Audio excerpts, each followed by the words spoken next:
நாம் இன்றைக்கு வாழ்ந்து கொண்டிருக்கிற இந்த நாட்கள் பரிசுத்த வேதாகமத்தில் சொல்லப்பட்ட ஆண்டவர் இயேசு கிறிஸ்து உயிர்த்தெழுந்து 40 நாள் இந்த பூமியில் இருந்தாரே அந்த நாட்கள். அவர் பரலோகத்துக்கு எடுத்துக்கொள்ளப்பட்ட பின்பு அடுத்த 10வது நாள் பரிசுத்த ஆவி இறங்கினாரே, அது மே மாதம் 24ஆம் தேதி. வருகிற ஞாயிற்றுக்கிழமைக்கும் அடுத்த ஞாயிற்றுக்கிழமை வருகிற ஞாயிறு 17, அதுக்கு அடுத்த ஞாயிறு 24ஆம் தேதி பெந்தேகோஸ்தே ஞாயிறு. அப்போஸ்தலர் 2:1 படிக்கிறோமே, பெந்தேகோஸ்தே என்னும் நாள் வந்த போது. பெந்தேகோஸ்தே என்கிற கிரேக்க வார்த்தைக்கு 50 அர்த்தம். The word Pentecost in Greek means 50. எதிலிருந்து 50? பஸ்கா பண்டிகையிலிருந்து. பஸ்கா பண்டிகை என்பது ஆண்டவர் இயேசுவின் சிலுவை மரணம். சோ ஆண்டவருக்கு ஸ்தோத்திரம். ஆண்டவர் இயேசு இந்த உலகத்தில் பிறந்தார், நமக்கு தெரியும். அவர் வளர்ந்து அவர் சிலுவையில் மரித்து அதன் பின்பு 3ஆம் நாள் உயிரோடு எழுந்து 40வது நாள் அவர் பரலோகம் போனார். அப்போஸ்தலர் 1-2 வசனங்களை படித்தால், அவர் பாடுபட்ட பின்பு 40 நாள் அளவும் தம்முடைய அப்போஸ்தலருக்கு தரிசனமாகி தம்மை உயிருள்ளவராய் காண்பித்தார். 40 நாள். 40வது நாள் பரலோகம் போனார். ஆண்டவருக்கு ஸ்தோத்திரம். அது இந்த நாட்கள் தான். ஏப்ரல் மாதம் 5ஆம் தேதி ஈஸ்டர், ஆண்டவர் இயேசு உயிரோடு எழுந்த நாள். அதன் பிறகு 40 நாள் என்று கணக்கு வைத்தால், கணக்குல 1 நாள் 2 நாள் முன்ன பின்ன வரலாம். பஸ்கா பண்டிகை இருந்துன்னா இன்னும் 2 நாளைக்கு முன்னால நம்ம கணக்கு எடுக்கணும். ஸோ மொத்தத்தில் பைபிள் சொல்லக்கூடிய, பரிசுத்த வேதாகம் சொல்லக்கூடிய வரலாற்று சம்பவங்கள் இன்றைய நாட்களில் நாம் வாழ்ந்து கொண்டிருக்கிற ஒரு சம்பவம். கர்த்தருக்கு ஸ்தோத்திரம். பரிசுத்த வேதாகமத்தில் அந்த 40 நாளில் நடந்த ஒரு காரியத்தை நான் உங்களுக்கு இன்னைக்கு சொல்றேன். 40 நாள் இன்னும் ஆகலை. இயேசு பரலோகம் போற அந்த 40 நாள் வரல. அது நாளைய தினமா இருக்கலாம். ஈஸ்டர்லேருந்து கணக்கு பார்த்தா 40 நாள் நாளைக்கு வருது. 15ஆம் தேதி வருகிறது. அதுலேருந்து 10 நாள் தான் நமக்கு 24ஆம் தேதி பெந்தேகோஸ்தே ஞாயிறு வருது. ஆனால் இந்த 40 நாளில் இயேசு உயிரோடு எழுந்த பிறகு அவர் இந்த பூமியில் தம்முடைய சீஷர்களோடு தான் இருந்தார். திரள் கூட்ட மக்களை சந்திக்கவில்லை. அந்த 12 அப்போஸ்தலர்களோடவே நேரத்தை செலவழித்து அவர்களுக்கு தரிசனமானார். அவருடைய துக்கத்தை மாற்றினார். அவருடைய தோல்வியை வெற்றியாக்கினார். பிரதான கட்டளை கொடுத்தார். இப்படி அவர் இந்த 40 நாட்களில் செய்த நிறைய விஷயத்துல பைபிளை நல்லா படிச்சீங்கன்னா சுமார் 12 இடங்களில் ஜீசஸ் appeared 12 times. 12 தடவை ஆஃப்டர் ஹிஸ் ரெசரக்ஷன், அவர் உயிரோடு எழுந்து பரலோகம் போவதற்கு முன்னால சுமார் 12 இடங்களில் அவர் உயிர்த்தெழுதலை சீஷர்களுக்கு காண்பித்ததாக பைபிள்ல நம்ம படிக்க முடியும். அப்படி 40 நாள் தம்முடைய சீஷர்களுக்கு அவர் தன்னை உயிரோடு இருக்கிறவாய் காண்பித்த போது செய்த ஒரு காரியத்தை இன்றைக்கும் நாளைக்கும் நாம் தியானிக்க போகிறோம். யோவான் சுவிசேஷம் 21ஆம் அதிகாரம், ஜான்ஸ் காஸ்பல் சாப்டர் 21:1. யோவான் 21:1. இவைகளுக்கு பின்பு இயேசு திபேரியா கடற்கரையிலே மறுபடியும் தம்மை வெளிப்படுத்தினார். போதும், தேங்க்ஸ்மா. இவைகளுக்கு பின்பு ஆண்டவர் இயேசு திபேரியா கடற்கரையிலே தம்முடைய சீஷருக்கு தன்னை வெளிப்படுத்தினார். அந்த திபேரியா என்கிற அந்த வார்த்தைக்கு, கிரேக்க வார்த்தைக்கு ஹார்ப், கிண்ணறம் என்ற அர்த்தம். கிண்ணறம், அந்த கிண்ணறம் வடிவத்தில் the shape of அந்த கலிலேயா கடல், கலிலேயா கடல் என்றாலும் கிண்ணரோத் கடல் என்றாலும் திபேரியா எல்லாமே ஒன்றுதான். அது கடல் என்று அழைக்கப்பட்டாலும் அது ஒரு பெரிய ஏரி. பெரிய ஏரி. தமிழ்நாட்டில் மிகப்பெரிய ஏரி செம்பரம்பாக்கம் ஏரின்னு சொல்லுவாங்க. 2வது ஏரி ரெட் ஹில்ஸில் புழல் ஏரி சொல்லுவாங்க. 3வது ஏரி எங்கள் ஊர் மதுராந்தகத்தில் இருக்கிற பெரிய ஏரி. மதுராந்தகம் கடல் போல இருக்கும் தண்ணி நிறைந்திருந்தால். ஒரு பக்கம் கலிலேயா, அதனால கலிலேயா கடல். அந்த கடல் அருகே தான் இயேசு அநேக அற்புதங்களை செய்தார். இக்கரையில் அக்கறைக்கு போவோம்னு சொன்னாரே, ஒரு கடல்ல போய் சொல்ல முடியுமா? ஸோ அது ஒரு ஏரி. It's a big lake. 13 mile நீளமும் 8 மைல் அகலமும் கொண்ட ஒரு பெரிய அது ஏரி. கடல் போல இருப்பதனால கடல் கடல் என்றே அதில் வருகிறது பலமுறை. ஸோ இயேசுவின் ஊழியம் பலமுறை அந்த கலிலேயா கடலை, ஒரு பக்கம் அது திபேரியா கடல் என்றும் லூக்கா 5ஆம் அதிகாரத்தில் வாசிக்கிறோம், இந்த யோவான் 21 வாசிக்கிறோம், கின்னரோத் என்றும் திபேரியா என்று வாசிக்கிறோம், கலிலேயா என்று வாசிக்கிறோம். இந்த பெயர்கள் எல்லாமே ஒரே இடத்தை தான் குறிக்கின்றன. ஆண்டவர் இயேசு கிறிஸ்து இந்த கடற்கரை அல்லது இந்த ஏரி கரையில சீஷருக்கு மறுபடியும் தன்னை வெளிப்படுத்தினார். அவர் செய்த இந்த 40 நாட்களில் பரலோகம் போவதற்கு முன்பாக, உயிரோடு எழுந்து பரலோகம் போவதற்கு முன்பாக, அந்த இடைப்பட்ட 40 நாட்களில் அவர் செய்த ஒரு காரியம் இங்கே நமக்கு தெரிகிறது. அப்படி இயேசு தம்முடைய சீஷருக்கு தம்மை வெளிப்படுத்தினதை இங்கே வாசிக்கிறோமே. யார் இந்த இயேசு என்று முதலாவது நமக்கு தெரிய வேண்டும். அன்பான விசுவாச சகோதர சகோதரிகள் பலருக்கு தெரியும். அநேக நண்பர்கள் வெளியிலிருந்து கேட்டுக்கொண்டிருக்கிறீர்கள். நான் எப்பொழுதுமே உறுதியாய் நம்புவது, இந்தியா என் தாய்நாடு, இந்தியர் அனைவரும் என் உடன் பிறந்த சகோதரர்கள். இதுக்கெல்லாம் ஆமீன் சொல்ல மாட்டீங்க. வசனம் சொன்னா தான் ஆமீன் சொல்வீங்க. இது வசனத்தின்படி தாங்க இருக்கு. உன்னை போல் பிறனை நேசி, அதாங்க இந்த வசனம். கைதட்டி ஒரு அலையில சொல்லுங்க. ஆமா, இந்தியா என் தாய்நாடு, இந்தியர் அனைவரும், ஏதோ ஏதோ கெட்ட வார்த்தை சொல்ற மாதிரி வாயை திறக்க மாட்டேங்க. சொல்லுங்க, இந்தியா என் தாய்நாடு, இந்தியர் அனைவரும் என் உடன் பிறந்த சகோதரர்கள். அதனால எங்களுக்குள்ள கொஞ்சம் குறைஞ்சிக்கிட்டே வருது பாருங்க. அதனால எங்களுக்குள்ள ஜாதி வித்தியாசம் இல்லை. ஐயோ, இங்க போய் ஜாதியெல்லாம் பேசக்கூடாது. கன்னியாகுமரியில் ஜாதி வித்தியாசம் இல்லை, ஆண் பெண் என்கிற வித்தியாசம் தான். அது கூட இந்த காலத்தில் வித்தியாசம் தெரியல, அது ட்ரெஸ் பண்ணிட்டு போறதை பார்த்தா. ஸோ ஆண்கள் பெண்கள் அந்த வித்தியாசம் தான். அப்ப இந்தியா என் தாய்நாடு, இந்தியர் அனைவரும் என் உடன் பிறந்த சகோதரர் என்பதனால என் உடன் பிறந்த சகோதரர்களாகிய எல்லா சகோதர சகோதரிகளும் கூட்டத்துக்கு வராட்டாலும் பலர் வீட்டில இருந்து கேட்டுக்கிட்டு இருக்கீங்க. உங்களுக்கு நான் சொல்றேன், இந்த பந்தலுக்குள் வந்திருக்கிறவர்களுக்கு மட்டுமல்ல, இந்த பந்தலுக்குள்ள வராம வீட்டில இருந்து இந்த சத்தத்தை கேட்கிற நீங்கள் யாராயிருந்தாலும் உங்கள் மீதும் அன்புள்ளவர் என் ஆண்டவராகிய இயேசு. உங்களையும் ஆசீர்வதிக்கிறவர் என் ஆண்டவராகிய இயேசு. நீங்க இருக்கிற இடத்திலேயே உங்களுக்கு ஒரு அற்புதம் செய்கிறவர் என் ஆண்டவராகிய இயேசு. இந்த கூட்டத்தை நீங்க வராம இருக்கலாம், பரவாயில்ல. ஏதோ ஒரு சூழ்நிலை, வீட்டில் படுத்திருக்கலாம், வியாதியா இருக்கலாம், எழும்ப முடியாம இருக்கலாம். இந்த 2 நாள் அல்லது 4 நாள் கூட்டத்தில் உங்க வியாதி படுக்கையை ஆண்டவர் மாற்ற முடியும். மருந்துகள் பல வருடங்களாக சாப்பிட்டு பல வருட சிகிச்சை உங்களுக்கு சுகம் தராம இருக்கலாம். But I tell you tonight, இந்த ராத்திரி வேளை சொல்றேன், நீங்க இருக்கிற இடத்துல டாக்டர் தர முடியாத சுகத்தை, மருந்துகள் தர முடியாத சுகத்தை, நீங்கள் கேட்கிற இந்த வேத வசனம் உங்க வீட்டுக்குள்ள வருகிறது. உன் காது வழியாக உன் இதயத்துக்குள்ள போய் அவர் தமது வசனத்தை அனுப்பி அவர்களை குணமாக்கி அழிவுக்கு தப்புவிக்கிறார். So healing can take place. நீங்க கேட்கிற நேரத்திலேயே உங்களுக்கு தெய்வீக சுகம் வர முடியும். ஏதோ கேட்டுக்கிட்டு இருக்கிறீங்க, ஆனால் ஒரு சுகத்தை உங்க வீட்டுக்குள்ள, ஒரு சமாதானத்தை உங்க வீட்டுக்குள்ள, ஒரு ஆசீர்வாதத்தை உங்க வீட்டுக்குள்ள கலங்கி இருக்கிற, அதுவும் இந்த +2 எக்ஸாம் வந்து ரிசல்ட் வந்த பிறகு ஒரு குழப்பத்தில் இருக்கிற பல குடும்பங்களுக்கு இந்த ராத்திரி வேளையில ஒரு சமாதானத்தை ஆண்டவர் கொடுத்து உங்களையும் உங்கள் பிள்ளைகளையும் ஆண்டவர் ஆசீர்வதிக்க விரும்புகிறார். அவர் ஆசீர்வதிக்கிற தெய்வம், அவர் ஆசீர்வதிக்கிற தெய்வம். பிச்சை எடுத்த நிலையிலிருந்து எங்களை இன்னைக்கு இந்த மேடையில நிக்க வச்சு அழகு பார்க்கிற இவரை போல ஒரு தெய்வம் இருக்காரா? எவ்வளவு நல்ல தெய்வம். நம்ம இல்லைன்னா ஒண்ணுமே நடக்காத உலகத்துல. சூரியன் நின்றுமா, சந்திரன் நின்றுமா, நம்ம போயிட்டா எல்லாமே நின்றுமா? இல்லங்க, நம்ம இல்லைன்னா ஒண்ணுமே நடக்காது. இல்லை, எல்லாம் நடக்கும். ஆனா நம்ம மேல இத்தனை கோடி 800 கோடி மக்கள் வாழ்ற உலகத்துல உங்க மேல என் மேல ஒரு தனி பிள்ளைய மாதிரி அக்கறை வைத்து உங்களை உலகத்துல தோன்ற பண்ணி இன்னைக்கு உயிரோடு வைத்திருக்கிறார் என்றால் உங்களை குறித்து ஒரு உயர்ந்த திட்டத்தை இந்த ஆண்டவர் வைத்திருக்கிறார்.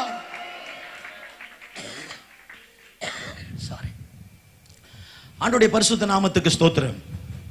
ஆண்டவர் இயேசு தன்னை வெளிப்படுத்தினார். அப்ப இந்த இயேசு யார்? கிறிஸ்தவர்களின் கடவுளா? இல்ல. கிறிஸ்தவர்களின் கடவுளா? இல்ல. அவரை வணங்குறவங்கள கிறிஸ்தவங்கன்னு சொல்றாங்க. கிறிஸ்தவர்களுக்காக வரல அவரு. அவர் ஒரு மதத்தை ஸ்தாபிக்கல. கிறிஸ்தவம் ஒரு மதம் அல்ல. Christianity is not a religion, but it's a relationship. கணவன் மனைவி உறவு, அப்பா பிள்ளை உறவு, அண்ணன் தம்பி உறவு, அக்கா தங்கச்சி உறவு. கிறிஸ்தவம் இயேசுவும் நானும் உறவு. அது மதம் அல்ல.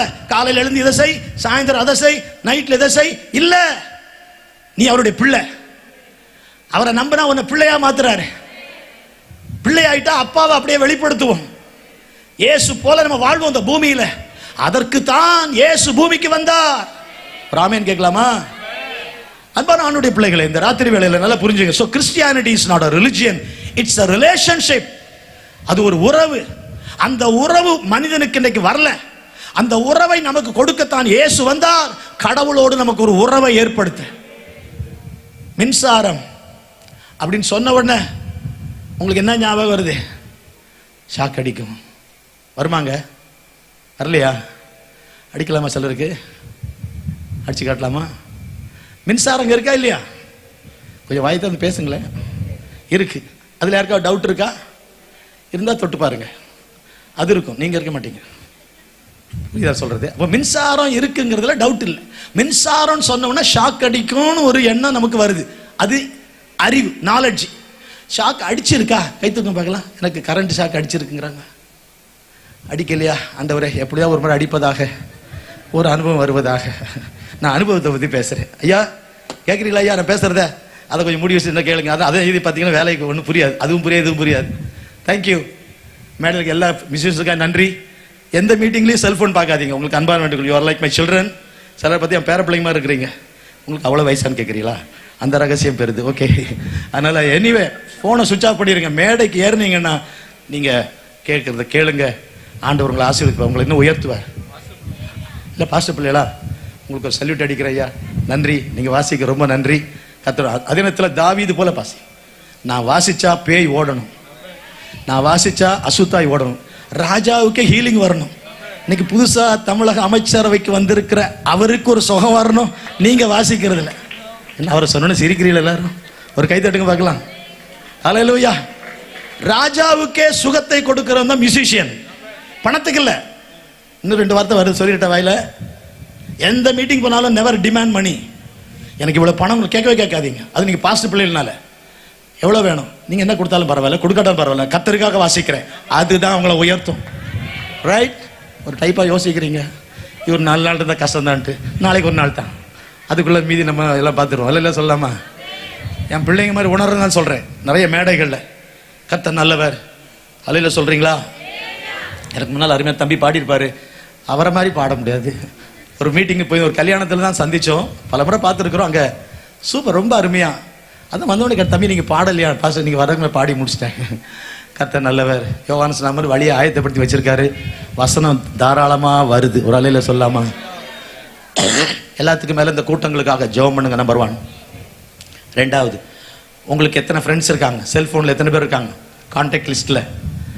அது நிறைய இருக்காங்க பாஸ்டர். அது 10 பேரையா கூட்டுவாங்க சிஸ்டர். நாளையில இருந்து கூட்டத்தில் உங்க நண்பர்களை கூட்டு வரணும். அதுக்கு தான் இந்த கூட்டம். உங்களுக்கு என்ன தெரியாது? எல்லாமே தெரியும். ஆதியாகமத்தை வெளிப்படுத்துறது வரைக்கும் தெரியும். வெளிப்படுத்துறது ஆதி தலைகளை கேட்டால் கூட தெரியும் பாஸ்டர். நாங்கள் அவ்வளோ வசனம், அதுவா முக்கியம். இப்போ நியாய தீர்ப்பு நாள் வரும்போது உனக்கு பைபிள் எவ்வளவு தெரியும்னு ஆண்டவர் கேட்பாரு. ஆசிரியப்பு கூடாது தெரியுமா? தலைகளை தெரியுமே, அதுவா முக்கியம். உனக்கு பைபிள் எவ்வளவு தெரியும்னு கேட்க மாட்டாரு. தெரிஞ்ச வசனத்தின்படி எவ்வளவு வாழ்ந்து காட்டணும்னு கேட்பாரு. வசனத்தின்படி வாழ்ந்தியான்னு கேட்பாரு. அல்ல சொல்லாமா? கர்த்தருக்கு ஸ்தோத்திரம். அதனால பொதுக்கூட்டம், நம்மை சுற்றி அநேக சகோதர சகோதரிகள் இருக்காங்க, வருத்தத்தில் இருக்காங்க, வேதனையில் இருக்காங்க, பாரத்தோட இருக்காங்க. எனக்கு ஒரு வழி திறக்காதான் நினைக்கிறாங்க. ஏண்டா உலகத்துல வாழணும்னு நினைக்கிறாங்க, செத்துடலாமா நினைக்கிறாங்க, சூசைட் பண்ணலாமா நினைக்கிறாங்க, உலகத்துல வாழ இஷ்டம் நினைக்கிறாங்க. அவர்களுக்கு ஒரு நல்ல செய்தியை சொல்லத்த இந்த கூட்டம். இது ஒரு மத பிரச்சார கூட்டம் அல்ல, இது மதத்தை பரப்ப அல்ல. இந்த கூட்டம் ஒரு நற்செய்தியை சொல்ல, உனக்கு ஒரு வாழ்வு உண்டு, உன்னை வாழ வைக்கிற ஒரு தெய்வம் இருக்கிறார். அவர் ஜாதி பார்ப்பதில்லை, மதம் பார்ப்பதில்லை, ஏழை பெரியவன் வித்தியாசத்தை பாராமல் எல்லாரும் ஏற்றுக்கொள்கிறவர். என்னிடத்தில் வருகிற ஒருவனை நான் புறம்பே தள்ளுவதில்லை என்று சொன்னவர் இன்றைக்கு உன்னை ஆசீர்வதிப்பார். எங்க போனாலும் பணம் வேணும். டாக்டர்கிட்ட போனா பணம் வேணும், பஸ்ல ஏறினா பணம் வேணும், எந்த இடத்துக்கு போனாலும் பணம் வேணும். ஒரு ஆமீன் சொல்லாமா? ஆனா இயேசுநாதர் கிட்ட வந்த பணம் வேண்டாங்க, உன் மனசு தான் வேணும், உன் இதயம் தான் வேணும். உன் இதயத்தை எனக்கு கொடுங்கிறாரு. ஹார்ட்டை கொடுத்துட்டீங்கன்னா உங்க லைஃப் ரொம்ப சூப்பரா மாறிடும். அவர்தான் இயேசு, அவர்தான் இயேசு. அவரை பற்றி தான் சொல்லிட்டு இருக்கிறேன். அதனால தான் சந்தோஷமா பேசுறேன். அப்ப இந்த இயேசு யார்? அது தெரியணும். இயேசு தன்னை வெளிப்படுத்தினார். Who is this Jesus? அகத்திய முனிவர் அழகா பாடினார். வணங்குவாய் ஜெகஜோதி ஒருவனாகி இம்மாநிலத்தை ஒரு நொடியில் வகுத்து மண்ணில் குணமான மனிதனையும் படைத்து பின்னி குவலயத்தில் குருவாய் வந்துதித்து சனமான சம்சாரம் ஒன்றில்லாமல் சந்நியாசி போலிருந்து தவத்தை காட்டி அன்பான சித்தர்களை இருத்தி போட்டு அகண்டதளம் சென்றவனை அண்டுவாயே அப்படின்னு பாடினாரு அகத்திய முனிவர். 8ஆம் கிளாஸ் பாட்டு. அன்னைக்கு பாட்டும் தெரியாது, அர்த்தமும் தெரியாது. தமிழ் டீச்சர் 10 மார்க்கு போடவும் இல்லை. இன்னைக்கு பாட்டும் தெரியும், அர்த்தமும் தெரியும். அந்த ஜக ஜோதி என் ஆண்டவர் இயேசுதான் தெரியும். வணங்குவாய் ஜக ஜோதி ஒருவனாகி. ஜகம்னா உலகம், ஜோதினா ஒளி. உலகத்துக்கே ஒளி என்று சொன்னவர் இயேசு மட்டும்தாங்க. கொஞ்சம் வாய் திறந்த ஒரு ஆமேன்னு சொல்லுங்க, கையை தட்டி சொல்லுங்க. நான் சொல்றதெல்லாம் செஞ்சுக்கிட்டு இருந்தீங்கன்னா 9 மணிக்கு கூட்டம் முடியறதுக்குள்ள உங்க பிபி சுகர்லாம் நார்மல் ஆயிடும்.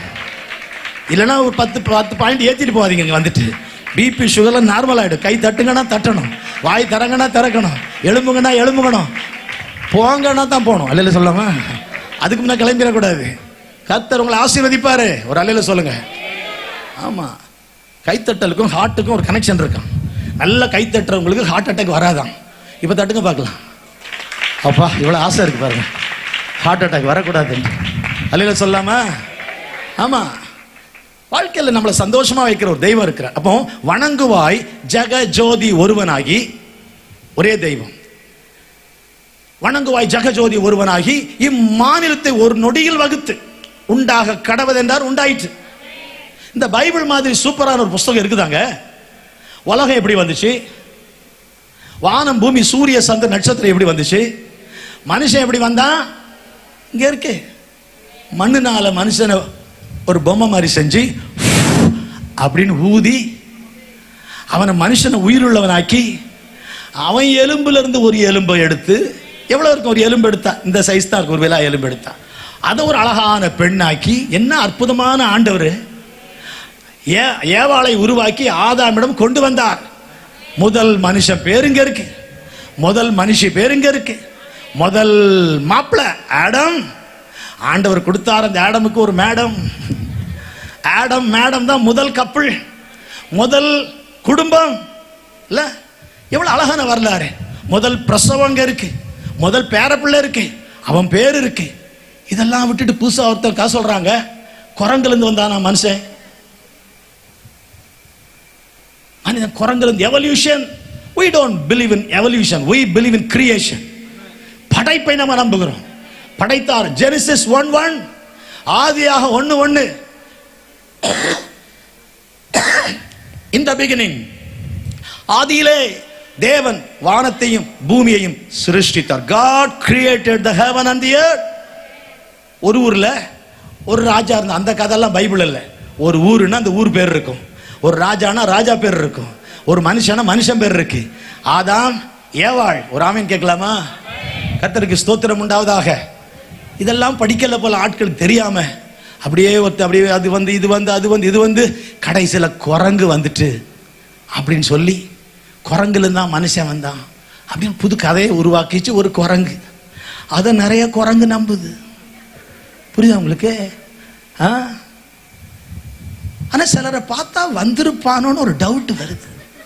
அவன் போட்டிருக்கிற 8 ஓட்ட பேண்ட் இங்க கிழிஞ்சி இங்க கிழிஞ்சி இங்க கிழிஞ்சி. சின்ன வயசுலலாம் ஸ்கூல்ல படிக்கும்போது ட்ரௌசர் எல்லாம் கிழிஞ்சிருச்சுன்னா அம்மா கூப்பிட்டு வாடாடே அப்படின்னு ஊசி நூல் எடுத்து அந்த கிழிஞ்சதை தச்சு கொடுப்பாங்க. கிழிஞ்சதை உடனே தைக்கிறது அந்த காலம், கிழிச்சு போட்டுக்கிட்டு நடக்கிறது இந்த காலம். அவன் தலையை பார்த்தா வயலுக்கு வரப்பு வெட்டி பார்த்துருக்குறோம். இவன் தலையை வெட்ட பார்த்தா நல்ல காலம் முடி வெட்டணும், கழுத்தை வெட்டான் பாருங்க. என்னென்ன டைப் வச்சிருக்கான். நேரம் இப்படி நிக்குது. தலையில கையை வச்சா நம்ம கத்தி குத்து மாதிரி நம்ம கையில குத்துற மாதிரி என்ன போடுவானோ தெரியல. அதை போட்டு ரோட்ல நடக்கிறான் பாருங்க. எங்க இருந்தா வந்தானோ, குரங்குல இருந்து வந்திருப்பானோன்னு ஒரு டவுட் வருதுதான். ஆனாலும் குரங்குல இருந்து வரலங்க, மனுஷனை கடவுள் படைச்சார். ஆனா குரங்கு புத்தி வந்துச்சு. ஒரு அளவு சொல்றீங்களா? அப்ப ஆண்டவர் மனிதனை படைத்தார். அற்புதமானது. வானம் எப்படி வந்துச்சு, பூமி எப்படி வந்துச்சு, உலகம் எப்படி வந்துச்சு, மனுஷன் எப்படி வந்தான், பாவம் எப்படி வந்துச்சு, அந்த பாவத்தினால சாபம் எப்படி வந்துச்சு, அந்த சாபத்தை நீக்குவதற்கு கடவுள் என்ன வழியை உண்டாக்கினார், அதை நீக்குவதற்கு தான் கடவுளே மனிதனாக வந்தார். அவர்தான் இயேசு. இயேசு இயேசு தன்னை வெளிப்படுத்தினார். இயேசு என்பவர் திடீரென்று தோன்றினவரா? இல்லை. நேற்று பெய்த மழையில இன்றைக்கு முளைத்த காளான் ஆட்கள் சொல்றாங்களே, அப்படி திடீரென்று தோன்றினவர் அல்ல. இந்த இயேசுவை பற்றி உங்களுக்கு தெரியணும்னா please turn your Bibles to 1 Corinthians chapter 15. 1 கொரிந்தியர் 15ஆம் அதிகாரத்தை எடுத்துக்கொள்ளுங்கள். 3வது வசனத்திலிருந்து வாசிக்கலாம். நான் அடைந்ததும் உங்களுக்கு பிரதானமாக ஒப்புவித்ததும் என்னவென்றால், கிறிஸ்துவானவர்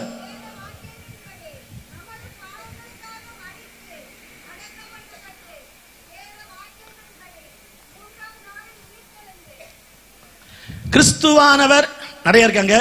3வது வசனத்திலிருந்து கீழே வாசித்தே வந்தீங்கன்னா கிறிஸ்துவானவர் என்ன போட்டிருக்காங்க? அத 2 வார்த்தையை கவனிங்க. கிறிஸ்துவானவர், இயேசு கிறிஸ்து அப்படி தான் போட்டிருக்கு. கிறிஸ்துவானவர் வேத வாக்கியங்களின்படி படிங்க மாத மரித்து, அவருடைய மரணத்தை போட்டிருக்கு. மரித்து அடக்கம் பண்ணப்பட்டு 3 விஷயம் இருக்கு. உயிர் தெழுந்து, மரித்து அடக்கம் பண்ணப்பட்டு உயிர் தெழுந்து. சரி, இவர் மரித்தார்னா முதல்ல பிறந்திருக்கணும்ல.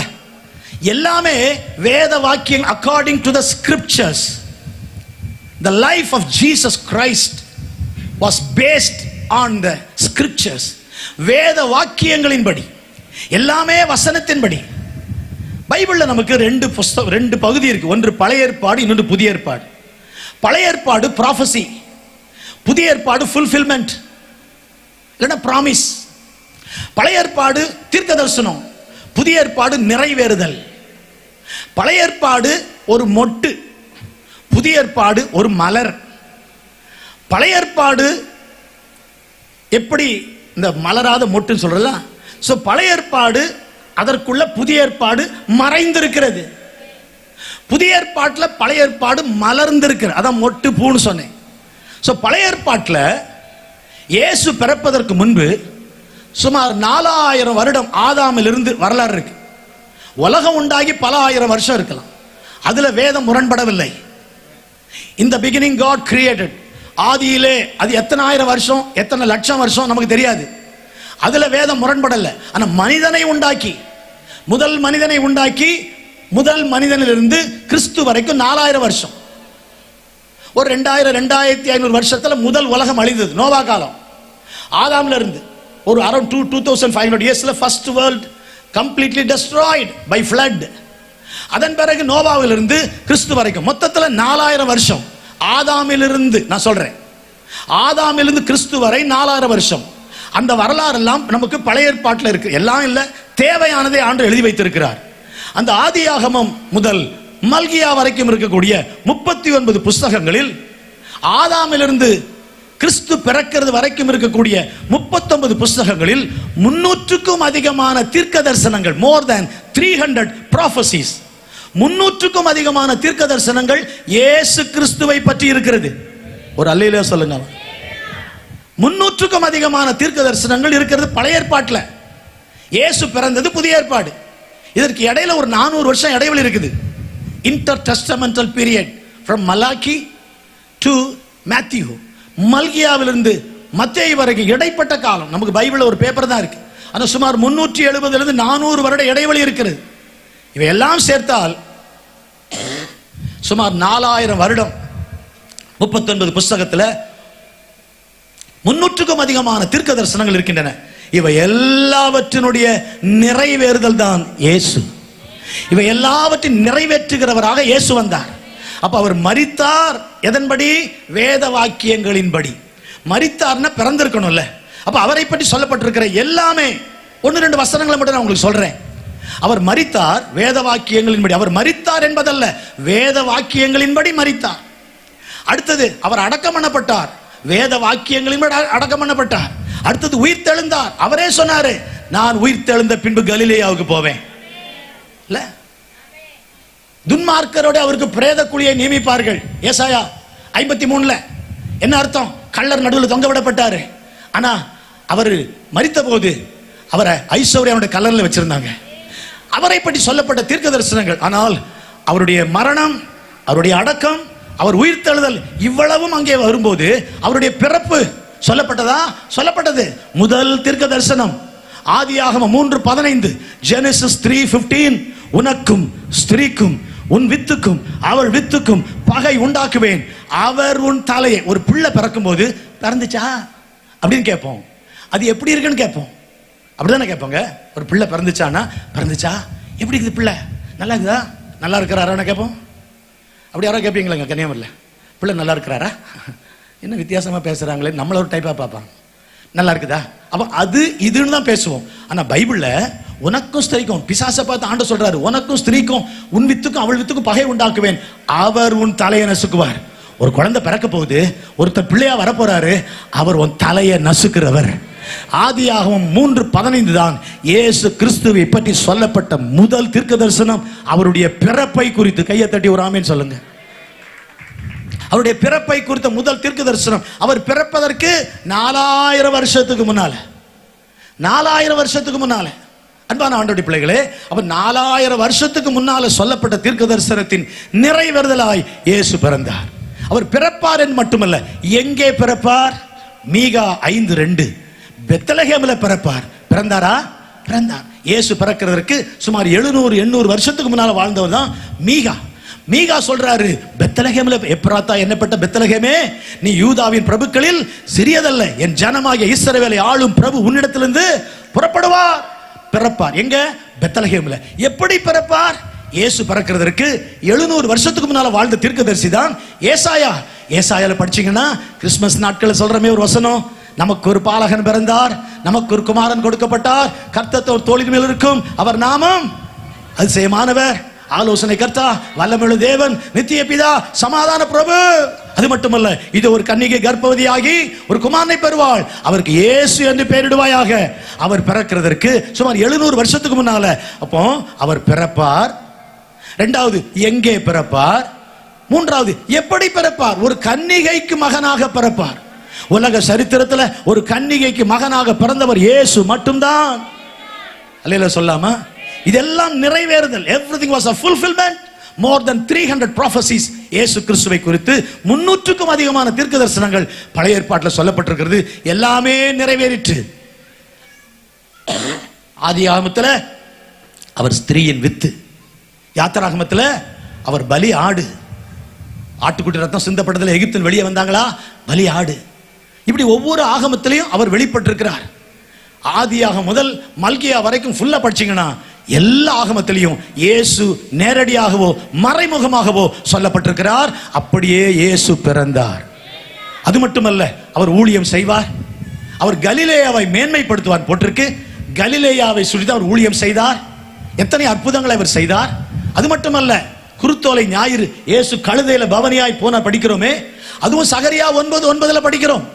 சகரியா 9:9 சீயோன் குமாரத்தியே கம்பீர், எருசலேம் குமாரத்தியே மகிழ்ந்து களிகூர், இதோ உன் ராஜா உன்னிடத்தில் வருகிறார், அவர் நீதி உள்ளவரும் ரட்சிக்கிறவரும் தாழ்மையுள்ளவரும், கழுதையின் மேலும் கழுதை குட்டியாகிய மரியின் மேலும் ஏறி வருகிறவமா இருக்கிறார் என்று இயேசு பிறப்பதற்கு சுமார் 450 வருடங்களுக்கு முன் வாழ்ந்த இந்த சகரியா சொல்றாரு.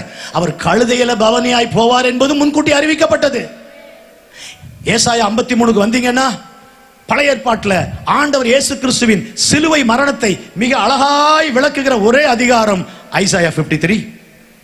ஏசாயா 53, ஏசாயா 53 பழைய ஏற்பாட்டில் இயேசுவின் சிலுவை மரணம் மிக அருமையாய், the death and the crucifixion of Jesus explained very well, அழகாக எக்ஸ்பிளைன் பண்ணப்பட்டிருக்கிறது ஏசாயா 53. கர்த்தருக்கு ஸ்தோத்திரம். அவர் அசட்டை பண்ணப்பட்டவர், அவர் பாடுபட்டவர். எத்தனை காரியங்களை வாசிக்கிறோம். அவருடைய தழும்புகளால் என்ன செய்கிறோம்? குணமாகிறோம். துன்மார்க்கரோட அவருக்கு பிரேத கொடியை நியமித்தார்கள். எங்க அவரை தொங்க விட்டாங்க? 2 கள்ளர்கள் நடுவில். அதான் சொல்றாங்க, துன்மார்க்கரோட ஒரு திருடனை போல கள்ளனை போல நினைக்கட்டும். கள்ளர்கள் எலும்பை முறித்தார்கள். இயேசுவின் எலும்பை முறிக்க வரும்போது அவர் அதுக்கு முன்னாலே இறந்து போயிட்டாரு. 100க்கு அதிபதி ஆச்சரியப்படுகிறான், இத்தனை சீக்கிரம் மரித்து விட்டார் என்று பார்ப்பதற்கு. ஈட்டின குத்துறா, அவர் இறந்து போயிட்டாரு. ரத்தமும் தண்ணீரும் வெளியே வந்தது. இது தீர்க்க தரிசனத்தின் நிறைவேறுதல். ஆண்டவருக்கு ஸ்தோத்திரம். துன்மார்க்கரோட மார்ச்சூரில் போடுறாங்கல்ல டெட் பாடி, ஆக்சிடென்ட் பாடியை கொண்டு, அத மாதிரி இவரை போட நினைச்சாங்க. ஆனா கர்த்தர் ஒரு பெரிய ஐஸ்வர்யான் வைத்திருந்தார். தனக்கென்று கல்லறை எந்த மனுஷனும் உலகத்துல செய்ய மாட்டாங்க. எவ்வளவு பெரிய பரிசுத்தவானாலும் பணக்காரனாலும் ஒரு கல்லறை வெட்டி வச்சிருக்கோமா? யாராவது வெட்டி வச்சா நமக்கே நினைப்போம், இன்னைக்கு போயிடுவோம் நாளை போயிடுவோம். அதை நம்ம செய்ய மாட்டோம். ஆனா அந்த மனுஷன் பாருங்க எதுக்கு செய்தான்னு தெரியல, தனக்கென்று கல்லறையை ரெடி பண்ணி வச்சு அது இயேசுவுக்கு பயனுள்ளதாய் மாறிட்டு ஐஸ்வர்யவானோட அவர் இருந்தார். துன்மார்க்கரோட நியமித்தார்கள். இது மனித திட்டம். ஆனா தேவனுடைய திட்டம் என்ன? அவர் ஐஸ்வர்யவானோடு. இன்று ராத்திரி மனுஷனுடைய திட்டம் நிறைவேறாதுங்க, கர்த்தர் திட்டம் மட்டும்தான் நிறைவேறும். உங்க வாழ்க்கையில சொல்றேன், நீங்க கர்த்தர் கையில வாழ்க்கையை கொடுத்தா மனுஷனுடைய திட்டம் அல்ல, தேவனுடைய திட்டத்தை உங்க வாழ்க்கையில நிறைவேற்ற என் ஆண்டவர் வல்லவராய் இருக்கிறார். இப்படி எல்லாம் சொல்லி கொண்டு வந்து கர்த்தருக்கு ஸ்தோத்திரம். இப்ப நம்ம வந்தோம்னு சொன்னா நம்ம சப்ஜெக்ட் வந்தீங்கன்னா, நான் அடைந்ததும் பிரதானமாய் உங்களுக்கு ஒப்புவித்தது என்னவென்றால் கிறிஸ்துவானவர். 1 கொரிந்தியர் 15ஆம் அதிகாரம் 3ஆம் வசனத்துல கிறிஸ்துவானவர் வேத வாக்கியங்களின்படி, அக்கார்டிங் டு த ஸ்கிரிப்சர்ஸ். அப்ப இயேசு கிறிஸ்துவை குறித்த சகலமும் முன்கூட்டியே சொல்லப்பட்டது. இயேசுவை குறித்த அனைத்தும் முன்கூட்டியே அறிவிக்கப்பட்டது. இப்படி நூற்றுக்கணக்கான தீர்க்க தரிசனங்கள் உலகத்தில் எவரை குறித்தும் சொல்லப்படவில்லை. பிறப்பதற்கு முன்பாகவே பேரிடப்பட்டவர்கள் 7 பேர் பைபிள்ல. சாலமோன், ஈசாக்கு, இஸ்மவேல், இப்படி சொல்லிட்டு வரலாம். பிறக்கிறதுக்கு முன்னால் இந்த பேர், ஒரு பையன் பிறப்பான் அவனுக்கு இந்த பேர் வை. 1-2 காரியங்கள் சொல்லி, யோவான் ஸ்நானகன் இல்ல, யோவான் அவன் கர்த்தருக்கு உத்தமமான ஜனத்தை ஆயத்தப்படுத்துவான். 1-2 காரியங்கள் சொல்லி இருக்குது. ஆனா இயேசுவுக்கு 300க்கும் அதிகமான தீர்க்கதரிசனம் சொல்லப்பட்டு தீர்க்க தரிசனத்தின் நிறைவேறுதலாய் இயேசு வந்தார். அவருடைய மரணமும் சொல்லப்பட்டது. இப்ப அதான் வாசிக்கிறோம். 1 கொரிந்தியர் 15:3 நான் அடைந்ததும் பிரதானமாய் உங்களுக்கு ஒப்புவித்ததுமாய் இருக்கிறது என்னவென்றால் கிறிஸ்துவானவர் வேத வாக்கியங்களின்படி. அப்படியானால் அன்பான ஆண்டவருடைய பிள்ளைகளே, இயேசு கிறிஸ்துவின் வாழ்க்கையில் நடந்த அனைத்தும் தீர்க்க தரிசனத்தின் நிறைவேறுதல். எதையும் அவர் தானாய் செய்யவில்லை. எல்லாம் இப்படி நடக்க வேண்டும், தீர்க்கதரிசினால் அறிவிக்கப்பட்டது, முன்னுரைக்கப்பட்டது, நிறைவேறும்படி இப்படி நடந்தது என்கிற வார்த்தையை மத்தேயு ஃபுல்லா நீங்க படிக்கலாம். மத்தேயுல மற்ற மார்க், லூக்கா, யோவானை விட மத்தேயு படிக்கும்போது தீர்க்கதரிசியினால் உரைக்கப்பட்டது நிறைவேறும்படி. அப்படின்னா இவர்தான் தீர்க்க தரிசனத்தின் நிறைவேறுதல். யூதர்கள் பழைய ஏற்பாட்டு வேதத்தை அறிந்தவர்கள் மேசியா வருவார், மேசியா வருவார், மேசியா வருவார் எதிர்பார்த்துட்டு இருக்கிறோம்னா, எப்பா நீ எதிர்பார்க்கிற மேசியா இவர் தான்பான்னு சொல்லி மத்தேயு என்கிற ஒரு யூதன் இயேசு என்கிற ஒரு யூதரை பற்றி தன்னுடைய யூத மக்களுக்கு நாம் எதிர்பார்க்கிற மேசியா இவர்தான் என்று நிரூபித்து எழுதுகிறார். அதனால தான் புதிய ஏற்பாட்டில் மத்தேயு சுவிசேஷத்தை முதல்ல வச்சிருக்கு. பழைய ஏற்பாடு தெரிந்த ஒரு யூதன் புதிய ஏற்பாட்டுக்கு வந்தா அங்க எல்லாமே போட்டிருக்கு, இவர் தீர்க்க தரிசனத்தின் நிறைவேறுதல், இவர் தீர்க்க தரிசனத்தின் நிறைவேறுதல். இவர் சும்மா வரல, திடீர்னு வரல. அதனால தான் மத்தேயு ஏன் முதல்ல வச்சிருக்குன்னு சொல்றேன்னா, அவர் தீர்க்க தரிசனத்தின் நிறைவேறுதலாய் வந்தவர். நீங்க ரொம்ப நாளா எதிர்பார்த்த பலி ஆடு இவர்தான், நீங்க ரொம்ப நாளா எதிர்பார்த்த ஸ்திரீயின் வித்து இவர்தான். இப்படி நிரூபித்து எழுதுகிறார் மத்தேயு. கைவேற்று ஒரு அலையில சொல்லாமா? அப்ப ஆண்டவர் இயேசு கிறிஸ்துவின் மரணம் அதுவும் வசனத்தின்படிதான். திடீர்னு அவர் செத்துறல. நம்ம தேசத்துல நம்ம ரூபாய் நோட்டுகளை அலங்கரிக்கிற தேச தந்தை காந்தியடிகள் உங்களுக்கு தெரியும். காந்தியடிகள் சுட்டுக் கொல்லப்பட்டார். அமெரிக்க தேசத்தின் ஜனாதிபதி சுட்டுக் கொல்லப்பட்டார். முன்னாள் பிரதமர் ராஜீவ் காந்தி அவர்கள் எங்க ஊருக்கு பக்கத்தில் ஸ்ரீபெரும்புதூர், சென்னையிலிருந்து ஸ்ரீபெரும்புதூர் வந்து அம்மா சிலை இருக்கு, இந்திரா காந்தி அம்மையார் சிலை, அந்த பைபாஸ்ல மாலை போட்டுட்டு, அம்மா சிலைக்கு, இந்திரா காந்தி சிலைக்கு மாலை போட்டுட்டு அந்த மைதானத்தில் ரெட் கார்பெட், அந்த ரெட் கார்பெட்ல போய் மேலே ஏற போறாரு. மனித வெடிகுண்டுக்கு பலியானார். பலர் கொல்லப்பட்டார்கள், பலர் சுடப்பட்டார்கள். ஆனால் என் இயேசு தன் ஜீவனை கொடுத்தார். அவர் உயிரை யாரும் எடுக்கல. அவர் அவ்வளவு வல்லவர், சர்வ வல்லவர். நான் என் ஜீவனை கொடுக்கிறேன்னு சொன்னார். இயேசுவின் மரணத்துக்கும் உலக தலைவர்கள் மரணத்துக்கும் வித்தியாசம் இருக்கிறது. உலக தலைவர்களுடைய மரணம் நொடி பொழுதில் உயிர் போய்விட்டது, நொடி பொழுதில். ஆனா இயேசு அணு அணுவாக சித்திரவதை செய்யப்பட்டு உங்கள் பாவத்துக்காக, என் பாவத்துக்காக, பாவமே அறியாத அவர், பாவமே அறியாதவர் உனக்காக எனக்காக நான் நிற்க வேண்டிய குற்றவாளி கூண்டுல அவர் நின்று நான் வாங்க வேண்டிய அடியை வாங்கி அவர் முகத்தில் காரி துப்பப்பட்டு தலையில குட்டப்பட்டு பரிகாசம் பண்ணப்பட்டு எவ்வளவு அருவருப்பாய் அவரை நடத்த முடியுமோ நடத்தினார்களே. அத்தனை நிந்தையும் நமக்கு வந்திருக்க வேண்டும். நாம் நிற்க வேண்டிய இடத்தில் அவர் நின்றார். நாம் நிற்க வேண்டிய இடத்தில் அவர் நின்று நாம் அடைய வேண்டிய தண்டனையை அவர் அடைந்து, என் பிள்ளைய விட்டுருங்க சார், என் பிள்ளைய விட்டுருங்க, என்ன தண்டிங்க, எனக்கு தண்டனை கொடுங்க, என் பிள்ளைய விட்டுருங்கன்னு சொல்லி நம்மை அவர் விடுதலை ஆக்கினார். அவர் தண்டனை ஏற்றுக்கொண்டார். கைவிட்டு ஒரு அலையில சொல்லாமா? அதுவும் அவருடைய பாடு மரணங்கள், சிலுவைக்கு போவதற்கு முன்பில் இருந்த கெத்செமனே தோட்டத்தில் ஜெபிக்க ஆரம்பித்ததிலிருந்து அவருடைய வேர்வையே ரத்தத்தின் பெருந்துளிகளாய் விழுந்தது.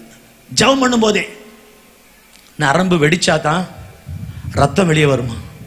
மெடிக்கல் சயின்ஸ் சொல்லுது. இயேசு ஜெபம் பண்ண அவர் மிகவும் வியாகுலப்பட்டு அதிக ஊக்கத்தோட ஜெபம் பண்ண, மிகுந்த வியாகுலம், அதிக ஊக்கம். blood vessels broken, ரத்த நாளங்கள் வெடித்து ரத்தம் வெளியேறுது. எல்லாம் உங்களுக்காக, எனக்காக, நமக்காக. பிரியமானவர்களே, ஆண்டவர் எவ்வளவு நல்லவர். ஒரு எஃப் மைனர் கொடுக்கலாமா? கொஞ்சம் வால்யூம் கொடுங்க.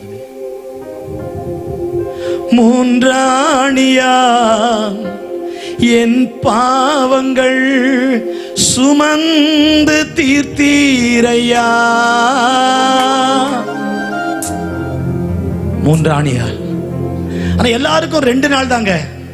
ஒன்று பிறந்த நாள், இன்னொன்று இறந்த நாள். நம்ம ஆண்டவர் இயேசுவுக்கு 3வது ஒரு நாள் இருக்கு, உயிரோடு எழுந்த நாள். ஒரு சந்தோஷம் வந்தா கை தட்டுங்க, நல்லா தட்டுங்க. உயிர்த்தெழுந்த ஆண்டவர். மூன்றாணியால் என் பாவங்கள் சுமந்து தீர்த்தீரையா. வேற ஸ்டைல் வாசிங்க. மூன்றாணியால் என் பாவங்கள் சுமந்து தீர்த்தீரையா. 3ஆம் நாளில் எனக்காகவே உயிரோடு எழுந்தீரையா. கை தட்டலாமா? 3ஆம் நாளில் எனக்காகவே உயிரோடு எழுந்தீரையா. நான் பாவிதா, ஆனாலும் நீ ரத்தம் சிந்தினி. இன்று உம் பிள்ளை நான் ஏசையா, இன்று உம் பிள்ளை நான். இன்னைக்கு வாழ்க்கையில அப்ப இயேசு கிறிஸ்துவின் சிலுவை மரணம் திடீரென நடந்ததல்ல. காந்தியடிகள் மரணம் திடீரென நடந்தது. ராஜீவ் காந்தி மரணம் திடீரென நடந்தது. அவருடைய அம்மா இந்திரா காந்தி அம்மையார் மரணம் திடீரென்று நடந்தது. ஆனா இயேசுவின் மரணம் பரலோகம் திட்டமிட்டது. வேத வாக்கியங்களின்படி மரித்தார். அதனால தான் அவருக்கு என்ன நடக்க போகும் தெரிஞ்சு எருசலேமுக்கு தைரியமா போனாராம். நம்மளை அரெஸ்ட் பண்ண போறாங்கன்னு அந்த இடத்துக்கு போவோமா? யோசிச்சு பாருங்க. இயேசு முந்தி போனார், நடந்து போனார். he knew what is going to happen. தனக்கு என்ன நடந்தது என்பதை அறிந்தவர் தைரியமா போறாரு. இப்போ எருசலேமுக்கு போக வேண்டாம் எல்லாரும் சொல்றாங்க. இல்ல இல்ல இல்ல இல்ல, இதுக்கெல்லாம் நான் பயப்படல. இதுக்கு தானே வந்திருக்கிறேன். மரியாள் அந்த குழந்தைய சிமியோன் கையில கொடுக்கும்போது, குழந்தையாகிய இயேசுவை சிமியோன் கையில கொடுக்கும்போது சிமியோன் சொன்னாரு, உன் ஆத்துமாவையும் ஒரு பட்டயம் உருவி போகும். எது? இதுதான். ஒரு நாள் உன் கண்ணு முன்னாலேயே நீ பெற்றெடுத்த அருமையான பிள்ளை ரட்சகராக அந்த ஈட்டியில குத்தும் போது உண்மையில மரியாளுக்கு குத்தி இருக்காதா? யோசிச்சு பாருங்க. தீர்க்க தரிசனம் எல்லாமே தீர்க்க தரிசனத்தின் நிறைவேறுதல். ஆகவே இயேசு மரணத்தை குறித்து பயப்படவில்லை. அவரே மத்தேயு சுவிசேஷம் படிச்சீங்கன்னா பல முறை சீஷர் சொல்றாரு, மனுஷகுமாரன் பாவிகள் கையில ஒப்பு கொடுக்கப்படுவார், அவர்கள் அவரை பரியாசம் பண்ணி அடித்து மரண ஆக்கினைக்குள்ள தீர்ப்பார்கள். ஆனாலும் அவர் 3ஆம் நாள் உயிரோடு எழும்புவார். தன்னை பத்தி சொல்றாரு, எழும்புவார். நான் எழுந்த பிறகு சொல்றாரு, உங்களுக்கு முன்னால கலிலேயாவுக்கு போவேன். I will go before you. உங்களுக்கு முன்னால கலிலேயா. நடக்கிறதெல்லாம் எருசலேமுக்கும் கலிலேயாவுக்கும் பல 100 மைல் டிஃபரன்ஸ் இருக்கு, வித்தியாசம். மெட்ராஸ்க்கும் மதுரைக்கும் எவ்வளவு தூரம் இருக்கும். அத மாதிரி நடக்கிறதெல்லாம் எருசலேம்ல. ஆனா இங்க கலிலேயாவுக்கு போயிட்டாங்க படகை எடுத்துக்கிட்டு மீன் பிடிக்கிறதுக்கு. ஆண்டவர் சொல்றாரு, நீ போறதுக்கு முன்னால நான் அங்க வருவேன். எல்லாவற்றையும் ஆண்டவர் இயேசு தெளிவாய் சொன்னார். கைவத்தி ராமன் சொல்லாமா?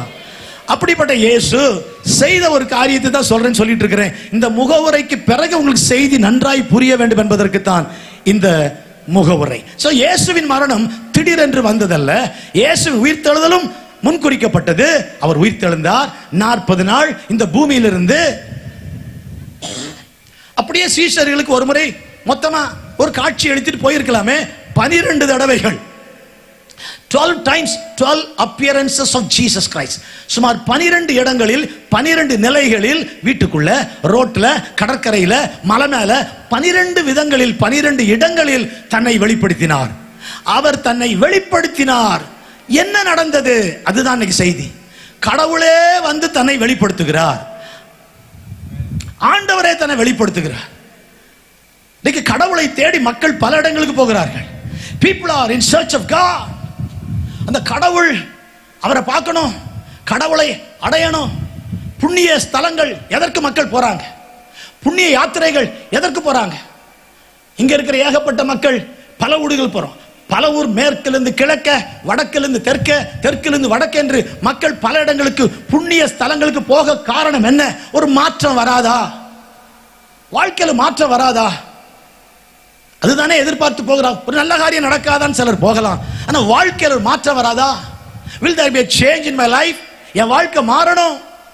மாற்றத்தை தேடி பல இடங்களுக்கு கடவுளை தேடி மக்கள் போகிறார்கள். அன்பானவர்களே, இன்னைக்கு நான் சொல்ற செய்தி என்ன தெரியுமா? கடவுளை தேடி நீங்க எங்கேயுமே போக வேண்டாம்.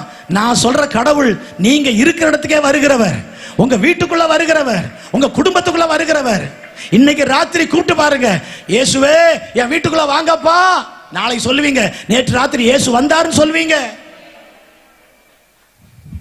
கடவுளை தேடி போறது மற்ற மார்க்கங்கள். இந்த உலகத்துல 11 மார்க்கம் இருக்கு. 11 religions are called the living religions of the world. உலகின் உயிருள்ள மார்க்கங்கள் என்று 11 அழைக்கிறார்கள். பழமையான மதம் ஜூடாயிசம், ஹிந்துயிசம், இஸ்லாம், புத்திசம், சீக்கிசம், ஜைனிசம், இப்படி சொல்லிக்கிட்டே போனீங்கன்னா பெரும்பாலான மக்கள் பின்பற்றுகிற மதங்கள். அவங்க அதெல்லாம் மதம்னு சொல்றாங்க. ஆனா நம்ம கிறிஸ்தவத்தை மார்க்கம்னு சொல்றோம், வழின்னு சொல்றோம், கடவுளை அடைகிற வழின்னு சொல்றோம். எல்லா மதங்களும் கடவுளை அடைய நீ என்ன செய்ய வேண்டும்? கடவுளை பார்க்க நீ எங்கு போக வேண்டும்? கடவுளை தேடி அவரை போய் பார்க்க நீ என்ன சடங்கெல்லாம் செய்ய வேண்டும் சொல்லி கொடுக்கின்றன. கிறிஸ்தவம் ஒன்றுதான். நீ கடவுளை தேடி எங்குமே போக வேண்டாம். கடவுளே உன்னை தேடி வந்திருக்காரு, கடவுளே என்ன தேடி வந்திருக்கிறாரு, கடவுளே நம்மளை தேடி வந்திருக்காரு. கை தட்டுங்கம்மா ஒரு ஆண்டவருக்கு. தேடி வந்த தெய்வம். ஒரு ஆமென் கேட்கலாமா? அப்ப மற்ற மார்க்கங்களுக்கும் நமக்கு வித்தியாசம் இருக்கு. மற்ற மார்க்கங்களுக்கும் நமக்கு வித்தியாசம் இருக்கு. கடவுளை தேடி போவது மற்ற மார்க்கங்கள், கடவுள் நம்மை தேடி வந்தது கிறிஸ்தவ மார்க்கம். ஹல்லேலூயா. சோ கடவுளை தேடி போக வேண்டியதே இல்லை. ஒரு நாள் மதுராந்தகத்திலிருந்து இந்த பாண்டிச்சேரி போற வழியில ஒரு கிராம ரூட்ல சித்தாமூருங்கிற இடத்துக்கு போனேன். சாயந்தரம் ஒரு 5:30-6 மணி இருக்கும். பஸ்ஸில் போனேன். ஸோ பஸ்ஸு ஸ்லோவாகும் போதே அந்த பின்னால் டோர் வழியாக கீழே இறங்கி ஒரு சின்ன ஒரு கடை இருந்துச்சு. ஒரு ஒரு ஒரு 5 அடி அகலம். அது டீ கடை நினச்சிட்டு அந்த கடையை பார்த்து, ஒரு டீ கடையாக இருக்குமோன்னு நினச்சி எட்டி பார்த்தா உள்ள ஒரு ஐயா நிற்கிறாரு. அவர் சகப்பு ஷர்ட்டு, சகப்பு வேஷ்டி கட்டியிருக்கிறாரு. அவரை பார்த்தா சாமியார் மாதிரி இருந்துச்சு. அவரை பார்த்தோன்னே உள்ள கடையை பார்த்தா நிறைய பக்தினால ஃபோட்டோ வச்சுருந்தாரு. சின்ன கடை, இந்த பிஸ்கட் அதெல்லாம் வச்சிருக்காரு, டீ கடை இல்லை. அப்போ நான் இப்போ பார்த்தவொடனே கேட்டேன், ஐயா இது ஒரு டீ கடையாக இருக்குமோ நினச்சி வந்தேன், ஆனால் கடையை பார்த்தா கோயில் மாதிரி இருக்கு ஐயா, உங்களுக்கு உண்மையிலே பக்தி அதிகம் தான் ஐயா, ரொம்ப சந்தோஷம் ஐயான்னு சொன்னேன். அப்படி தானே ஒரு ஆள்கிட்ட பேச முடியும். என்ன சொல்கிறீங்க? ஒரு அல்லையில சொல்லுங்க. யார்கிட்ட எப்படி பேசணும்னு தெரியணும். அவர் பார்த்தவன நான் இப்படி சொன்னேன், உங்களை பார்த்தா பக்தியா ஒரு பெரிய சாமியார் மாதிரி இருக்கீங்க, உண்மையிலேயே உங்களுக்கு பக்தி அதிகம் தாயான்னு. அவர் சொன்னாரு, அட போங்க சார், என்னங்க நான் உங்க கடையை பார்த்தா கோயில் மாதிரி இருக்கு, பக்தியா வச்சிருக்கீங்களே, பொருளை விட நீங்க வச்சிய பக்தியை காண்பிக்கிறதுக்கு வச்சிருக்கிற போட்டோஸ் அதிகமா இருக்க, உண்மையில உங்களை பாராட்டணும், நான் பாராட்டிக்கிட்டு இருக்கேன், நீங்க வெறுப்புல பேசுறீங்களே. அட போங்க சார், நான் தூங்கிய 7 வருஷம் ஆச்சுன்னார். என்ன ஆச்சுன்னு கேட்டேன். நான் ஒரு பேங்க்ல வேலை செய்தேன் சார், பேங்க்ல நான் செய்யாத குற்றத்தை செய்தேன்னு சொல்லி நம்மளை பழிய போட்டு என்னை வந்து சஸ்பெண்ட் பண்ணிட்டாங்க. இப்போ வேலை இல்லாமல் இருக்கிறேன், நான் எந்த குற்றமும் செய்யலை, மனைவி பிள்ளைகளை காப்பாற்ற வழி தெரியாம இந்த சின்ன ஒரு கடையை வச்சிருக்கேன், வேதனையா இருக்கு சார், வர்றவங்க போறவங்கள எனக்கு கேவலமா பாக்குறாங்க அப்படின்னு சொன்னேன். அவர் அப்படி சொன்ன உடனே சொன்னேன், பயப்படாதீங்க, உங்க வாழ்க்கையை மாத்துறதுக்கு ஒருத்தர் இருக்காரு, பைத்தியம் பிடிச்ச எங்க அப்பாவை இயேசு சுகமாக்குனாரு, உங்களுக்கு ஒரு அற்புதம் செய்வார். உடனே சொல்லிட்டேன், இப்படி எங்க அப்பாவை இயேசு உங்களுக்கு அற்புதம் செய்வாரு. அப்படியா, செய்வாரா, என் கஷ்டம் மாத்துவாரா? ஆமா மாத்திடுவாரு. நான் என்ன சார் செய்யணும்? நீங்க ஒன்றும் செய்ய வேணாம் சார், நீங்க ஒன்றும் செய்ய வேணாம், நீங்க இயேசுவை மட்டும் நம்புனீங்கன்னா இதெல்லாம் வேணாம் சார், இயேசுவை மட்டும் நம்புனீங்கன்னா இதெல்லாம் வேணாம், நீங்க இயேசுவை மட்டும் நம்பி பாருங்க, அற்புதம் செய்வார். அப்படியா, செஞ்சிடறேன் சார், நான் என்ன சார் செய்யணும்? நீங்க ஒன்றும் செய்ய வேண்டாம், என்ன செய்யணுங்கிறது மத்தமா இருக்கும். நீ ஒண்ணுமே செய்ய வேணாம், நானே உனக்காக செய்யறேங்கிறது கிறிஸ்தவமா இருக்கும். அப்ப நான் சொன்னேன், மணி இப்போ ஒரு 6:45 ஆகுது, நான் 2 வீட்டுக்கு ஜெபம் பண்ண போறேன், போயிட்டு வரேன். நீங்க எத்தனை மணிக்கு கடை மூடுவீங்கன்னு கேட்டேன். நான் ஒரு 8 மணிக்கு மூடுவேன், நான் உங்க வீட்டுக்கு வந்து ஜெபம் பண்றேன், வரட்டுமானே? வாங்க சார், வந்துருங்க சார் அப்படின்னு சொன்னாரு. நான் வரேன், ரெடியா இருங்க, உங்க வீட்டில் வந்து ஜெபம் பண்றேன். நானும் போயிட்டு 2 வீடு விசுவாசி சந்திச்சுட்டு ஒரு 7:45 வரை கடையை க்ளோஸ் பண்றதுக்கு நிக்கிறாரு. கடையை பார்க்குறேன், அவரு நம்ம பெண்டிகாஸ்ட் பாஸ்டர் மாதிரி, ஐயா தப்பா நினைச்சுக்காதீங்க, ஐயா மாதிரி வெள்ளை சட்டை போட்டு வெள்ளை வேஷ்டி மாத்திட்டாரு. யாரு? கடையில இருந்தவர். ஒரு போட்டோ இல்லை. என்ன ஆச்சுன்னு கேட்டேன். நீங்க தான் சொன்னீங்கல்ல ஏசுநாதர் நம்ம இதெல்லாம் வேணான்ட்டு, எடுத்து போட்டேன் சார். ஏ அப்பா, என்ன உடனடி மனம் திரும்புதல்! இதை மாதிரி நம்ம விசுவாசிகளுக்கு வந்தால் எவ்வளோ நல்லா இருக்கும். வருஷ கணக்கில் பிரசங்கம் பண்ணி சொல் பேச்சு கேட்காத விசுவாசிங்கிற உலகத்தில் ஒரு நிமிஷத்தில் இவ்வளோ பெரிய மாற்றமா? அடுத்து நான் என்ன சார் செய்யணும்? ஒன்றும் பண்ண வேண்டாம், உங்கள் வீட்டுக்கு வாங்க, நான் போகலாம் அப்படின்னு வீட்டுக்கு வர சொன்னேன். கடையை மூடிட்டு வந்தார். வீட்டில் வந்த உடனே எல்லாம் முழங்கால் போட சொன்னேன். நானும் முழங்கால் போட்டு சொன்னேன், பாருங்க, நான் வந்து சாமியார் மாதிரி இங்கே வரல, உங்கள்கிட்ட காசு வாங்கிட்டு போக வரல, இதை செய்யுங்க அதை செய்யுங்க. நாங்கள் இயேசுவை நம்பினோம், இயேசு உங்களை வாழ வச்சாரு, உங்களை வாழ வைப்பாரு. அவர் சொன்னாரு, நான் தூங்கி 7 வருஷம் ஆச்சு சார். அதெல்லாம் பயப்படாதீங்க சார், அதெல்லாம் பயப்படாதீங்க. 7 வருஷம் இல்லை, நீ 70 வருஷம் தூங்காத ஆளாக இருந்தால் கூட எங்கள் சர்ச்சுக்கு ஒரு நாள் வந்து பாருங்க, உடனே தூங்கிடுவீங்க. எங்கள் சர்ச்சில் அந்த மாதிரி குரூப் இருக்கு, ஸ்பெஷல் குரூப் இருக்கு. வந்து அப்படி உட்கார்ந்தா அப்படி, அதுவும் சகோதரிகள் முக்காடு போட்டாங்கன்னா அவங்க ஜெபம் பண்றாங்களா தூங்குறாங்களா எங்களுக்கு ஒண்ணுமே கண்டுபிடிக்க முடியல. அவ்வளவு கிருபை பெற்ற ஆட்கள் இருக்காங்க. அதனால 7 வருஷம் தூக்கம் கவலைப்பட. இன்னைக்கு நைட்டு பயங்கரமான தூக்கம் வரும். தூக்கமா இன்னைக்கா வருமா? வந்துடும் சார், பயப்படாதீங்க. இயேசுவை நம்புறீங்களா அப்படின்னு ஒரு ஜெபம் சொல்லி கொடுத்தேன். இயேசுவே, என் பாவத்தை மன்னிங்க, என் மனசுக்குள்ள வாங்க, உங்களை ஏத்துக்கிறேன், மனசார நம்புறேன் அப்படின்னு சொல்லி சின்ன ஜெபம் சொல்லி கொடுத்துட்டு நான் சொன்னேன், இன்னைக்கு ராத்திரி உங்க வீட்டுக்கு இயேசு வருவார். அவர் சொன்னார், இயேசு வருவாரா? இயேசுவா எங்க வீட்டுக்கு? அவருக்கு ஒண்ணுமே புரியல நான் பேசுனதெல்லாம். இயேசு வருவாரு, இன்னைக்கு ராத்திரி உங்க வீட்டுக்கு வருவாரு. அப்படி வரலன்னா நாளைக்கு காலையில இந்த பைபிளை நான் கையில் எடுக்க மாட்டேன். இன்னைக்கு நைட் இயேசு உங்க வீட்டுக்கு வரலன்னா நான் நாளைக்கு இந்த பைபிளை கையில் எடுக்க போறதில்லை அப்படின்னு சொல்லிட்டு அவருக்கு ஒரு ஜெபம் பண்ணிட்டு எனக்கு 9:15 பஸ் ஏறிட்டு நான் மதுராந்தகம் வந்துட்டேன். வந்தா நைட்டு ஃபுல்லா எனக்கு தூக்கம் கிடையாது.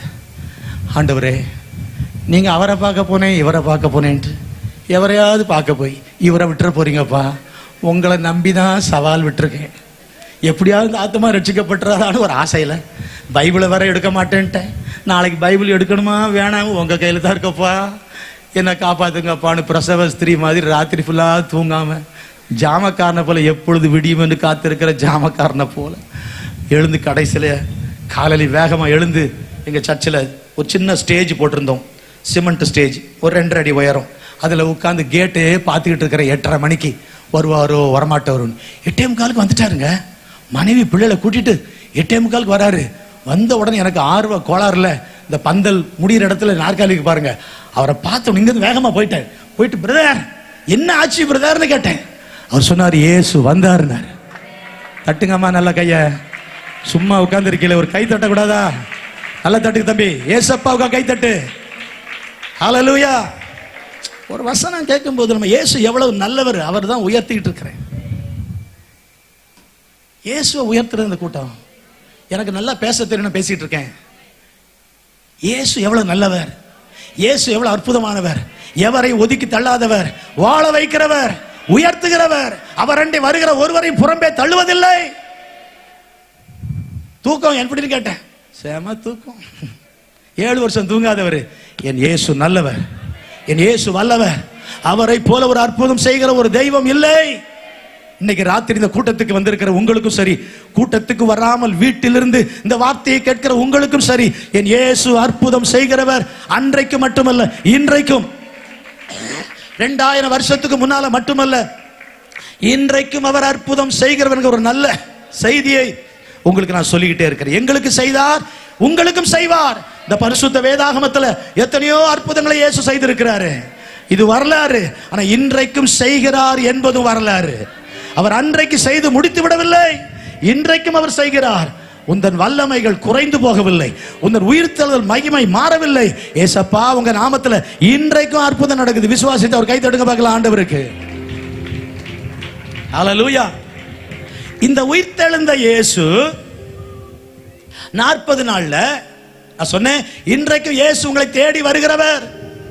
கடற்கரையில நிற்கிற தம்முடைய சீஷர்களுக்கு தரிசனமானார். இப்போ நீங்க 1 கொரிந்தியர் 15ஆம் அதிகாரம் 3ஆம் வசனத்திலிருந்து படிச்சு 4ஆம் வசனம் வந்தீங்கன்னா, கிறிஸ்துவானவர் வேத வாக்கியங்களின்படி மரித்து, நம்முடைய பாவங்களுக்காக மரித்து, கிறிஸ்து மரித்தார் என்பதல்ல செய்தி. காந்தி மரித்தார், தேச தலைவர்கள் மரித்தார்கள், தலைவர்கள் மரித்தார்கள், அதிகாரி மரித்தார்கள், எத்தனை பேர் செத்து போயிருக்காங்க. கிறிஸ்து மரித்தார் என்பதல்ல செய்தி. நம்முடைய பாவங்களுக்காக மரித்தார். பாவத்துக்கு பாவ மன்னிப்பை கொடுக்கிற ஒரே தெய்வம் இயேசுதான். பூமியிலே பாவங்களை மன்னிக்க மனுஷ குமாரனுக்கு அதிகாரம் உண்டு. அவர் பாவங்களுக்காய் மரித்தார். மற்றவர்கள் தங்கள் பாவத்திலே மரித்தார்கள். புரியுதா உங்களுக்கு? மற்றவர்கள் தங்கள் பாவத்தினால் மரித்தார்கள், பாவத்தில் மரித்தார்கள். இவர் ஒருவர் தான் மற்றவர்கள் பாவத்துக்காக மரித்தார். சொன்னனே, வணங்குவாய் ஜெகஜோதி ஒருவனாகி இம்மாநிலத்தை ஒரு நொடியில் வகுத்து மண்ணில் குணமான மனிதனையும் படைத்து பின்னி குவலயத்தில் குருவாய் வந்துதித்து. குரு என்கிற வார்த்தை சான்ஸ்கிரிட் வேர்டு, சமஸ்கிருத வார்த்தை. வாட்டர்னா இங்கிலீஷ், தண்ணினா தமிழ், வெள்ளம்னா சொல்லுங்கம்மா ஏதாவது மலையாளம், நீளுனா தெலுங்கு, பாணினா ஒரே வார்த்தை. லாங்குவேஜ் வித்தியாசப்படுது. குரு என்ற வார்த்தை நம்ம சொல்றோம், குருவே, குருவானவரே. குரு என்ற வார்த்தை சமஸ்கிருத வார்த்தை. கூனா பாவம், ரூனா அழிப்பவர். உலகத்தில் வந்த குருக்கள் எல்லாம் பாவம் செய்கிறவர்கள். நாம் பிரசங்கம் என்ற குருவாகிய இயேசு பாவத்தை அழிக்கிறவர். என்னிடத்தில் பாவம் உண்டு என்று யாராவது சொல்ல முடியுமா என்று மார்த்தட்டி கேட்டவர் என் ஆண்டவர் இயேசு. கையை தட்டி அவருக்கு ஒரு ஆமென் சொல்லுங்க.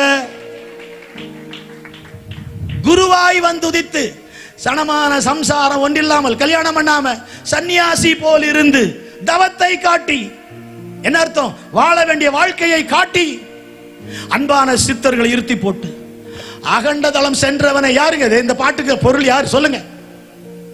அகண்டதளம் மேல பரலோகம் போனவர், சீஷர்களை விட்டு திரும்ப வருவேன்னு சொல்லிவிட்டு போனவர் இயேசு. அவரை அண்டுவாயேன்னு பாடினார் அகத்திய முனிவர். அண்டுவாயே, அவரை வணங்கு. ஆண்டவர் இயேசு எவ்வளவு நல்லவர். ஆண்டவர் இப்ப சீஷர்களுக்கு தரிசனமானார், சீஷர்களை சந்திக்கிறார். நல்ல கவனிங்க. அந்த காலங்கள் எல்லாம் நம்ம சிடி எல்லாம் வாங்குவோம். இப்ப சிடி வாங்கியிருக்கீங்க வச்சுங்களா, வீட்டில் போட்டு பார்த்துக்கிட்டு இருக்கீங்க. மதுராந்தக யேசுதாஸ் ஆராதனை ஆயுதம், நம்ம பாட்டு வருஷி போயிட்டே இருக்கு. பார்த்துட்டே இருக்கு. ஓ, மதுராந்தகம் பாஸ்டரா பாட்டா போயிட்டே இருக்கு.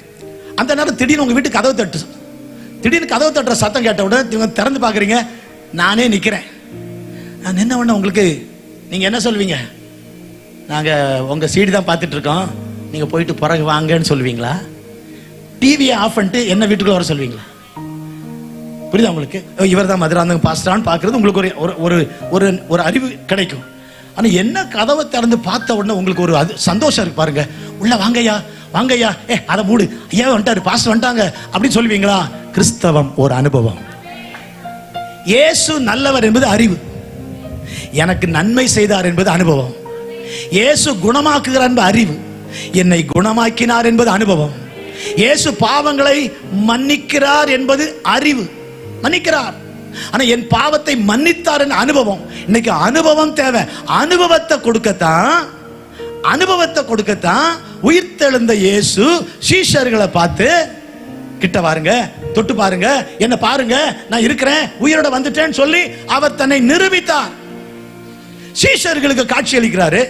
இப்ப தேவதூதர்கள் சொல்றாங்க, அவர் உயிர்த்தெழுந்து விட்டார், போய் சொல்லுங்கன்னு சொன்ன உடனே அந்த முதல் இயேசுவின் உயிர்த்தெழுதலை கேள்விப்பட்டது ஸ்திரீகள்.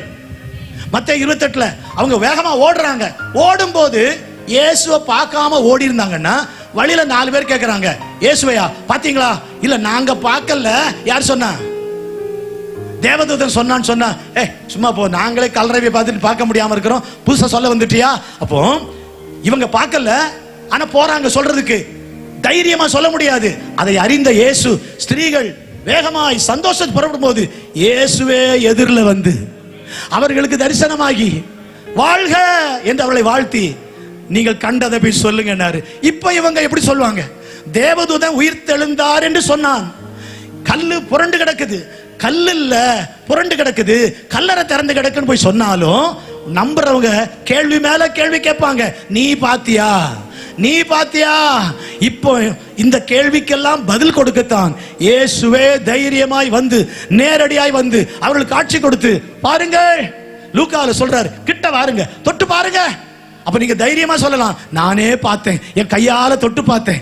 அவரை பார்க்காட்டா நம்ப மாட்டேன்னு ஒரு ஆள் சொன்னாருங்க, நம்ம ஊருக்கு வந்தவரு இல்ல. அவர் ஒருத்தருக்காக 8 நாள் பொறுத்து திரும்ப வந்தாரு. எவ்வளவு நல்ல தெய்வம்! கைத்தட்டி ஒரு ஆமீன் சொல்றீங்களா? நீ நம்பினா என்ன, நம்பாட்டா என்ன, போப்பா அப்படின்னு நம்ம என்ன சொல்லியிருப்போம். ஏசு அப்படி சொல்லல. அந்த ஒரு ஆளுக்காக 8 நாள் பொறுத்து வந்து, வாப்பா தொட்டு பாரு வா. அவர் இந்தியா வரைக்கும் வந்துட்டாருங்க நம்ம ஆளு. தாமஸ்ல தோமா, இன்னைக்கு அந்த வழியா தான் போனேன். ஒருத்தரை பார்க்க போகும்போது அந்த திருவிதாங்கோடு அந்த கோயில், அந்த சர்ச்சு, தோமா வந்து தன்னுடைய கையால கட்டின பழைய சர்ச்சு, இதெல்லாம் வரலாறு. அப்ப இயேசு உலகத்துல வாழ்ந்தது வரலாறு, தோமா 12 சீல் ஒரு வரலாறு, அவர் கேரளாவுக்கு வந்து தமிழ்நாட்டுக்கு வந்தது வரலாறு, தமிழ்நாட்டில் சென்னையில வந்து இருந்தது வரலாறு, சென்னையில சின்னமலை என்கிற இடத்துல ஒளிந்தது வரலாறு, சென்ட் தாமஸ் மவுண்டன் பேர் வச்சு அந்த கிண்டியில இருந்து பாரிஸ் வரைக்கும் போற அந்த ரோட்டுக்கு பேரே சென்ட் தாமஸ் மவுண்ட் ரோடு. அந்த ரோட்டுக்கு பேரே சென்ட் தாமஸ் மவுண்ட் ரோடு. ஆனா ரொம்ப ஆட்கள் ரொம்ப அப்படியே ரொம்ப மாடர்ன் ஆகி இப்போ வெறும் மவுண்ட் ரோடு. கொஞ்ச நாளா ரோடுன்னு மட்டும் இருக்குன்னு நினைக்கிறேன். மவுண்ட் ரோடு, அது உண்மையான பேர் சென்ட் தாமஸ் மவுண்ட் ரோடு. அப்ப தாமஸ் அங்க வந்தது உண்மை. இதெல்லாம் வரலாறு. இயேசு பிறந்தது வரலாறு, அவர் வளர்ந்தது வரலாறு, சிலுவையில் மரித்தது வரலாறு, உயிரோடு எழுந்தது வரலாறு, அவர் இங்கே இல்லை என்கிற திறந்த கல்லறை ஒரு சாட்சி வரலாறு. ஆண்டவர் நல்லவர். அவர் சீஷர்களுக்கு தம்மை வெளிப்படுத்தினார். அந்த ஒரு வெளிப்படுத்தல் வாழ்க்கையை மாற்றுகிறது, வாழ்க்கையை மாற்றுகிறது. அப்படி அவர் வெளிப்படுத்தினதுனால என்ன நடந்தது? பைபிள்ல படிக்கிறோம், அவர் சொல்லிக்கிட்டே வராரு. அதை எழுதுகிற பவுல் படிச்சீங்கன்னா யார் யாருக்கெல்லாம் தன்னை வெளிப்படுத்தினார், இந்த 15ஆம் அதிகாரம் 5ஆம் வசனத்திலிருந்து 12 பேருக்கு வெளிப்படுத்தினார், கேபாவுக்கு வெளிப்படுத்தினார், யாக்கோபுக்கு வெளிப்படுத்தினார், 500 பேருக்கு வெளிப்படுத்தினார். கடைசியா சொல்றாரு, அகால பிறவி போன்ற எனக்கும் வெளிப்படுத்தினார். யார் இவர் தெரியுமா? ஒரு கொலகாரன், ஒரு கொலகாரன், சபைகளை பாழாக்கினவன். He was a destroyer of the church, but God made him a builder. ஒரு அழிக்கிறவனை ஆக்குகிறவனாய் மாற்றிட்டு இயேசுவின் சந்திப்பு. வாழ்க்கையில் மாற்றம் தருகிறவர் இயேசு. நாம போய் கடவுளை தரிசிச்சேன், சுவாமி தரிசனம் பெற்றேன் சொல்வதற்கும், கடவுளே என்னை தேடி வந்து தரிசனம் கொடுத்தார் என்பதற்கும் வித்தியாசம் இருக்குது. எத்தனையோ தடவை எத்தனையோ இடங்களுக்கு நாமவே போகலாம், தரிசித்தேன் தரிசித்தேன் என்று சொல்லலாம், வாழ்க்கை மாறுவதில்லை. சபைக்கு ஒரு சகோதரர் வந்தார், 20 வருடம் சபரிமலை பக்தரா இருந்தவர், 20 வருஷம் பல ஊர்களுக்கு போனவர். அவர் தன்னுடைய மகளுடைய நிச்சயதார்த்தம், மகள் ஆண்டவரை ஏற்றுக்கொண்ட பிள்ளை, அப்பா அம்மா ஆண்டவரை ஏற்றுக்கொள்ளல. அந்த நிச்சயதார்த்தத்தை என்ன நடத்த சொன்னாங்க, அவர் வந்து நின்றார். அப்போ அந்த டீமைனை கொடுத்தம்பி, எத்தனையோ நன்மைகளை என் வாழ்வில் செய்தாரே, ஏராளமாய் நன்றி சொல்வேன். இந்த பாட்டை அந்த நிச்சயதார்த்தத்தில் பாடினேன். பாடி எப்படி பைத்தியம் பிடிச்ச எங்க அப்பாவை ஏன் சுகமாக்குனாரு, என் வாழ்க்கையை எப்படி மாத்தினாரு, என்னை எப்படி ஊழியக்காரனாக்குனாரு. வாழ வைக்கிற தெய்வம் இயேசு உங்களை வாழ வைப்பார் என்று நிச்சயதார்த்தத்தில் இந்த சாட்சியோட ஒரு பாட்டு பாடினேன். அது அவரை தொட்டது.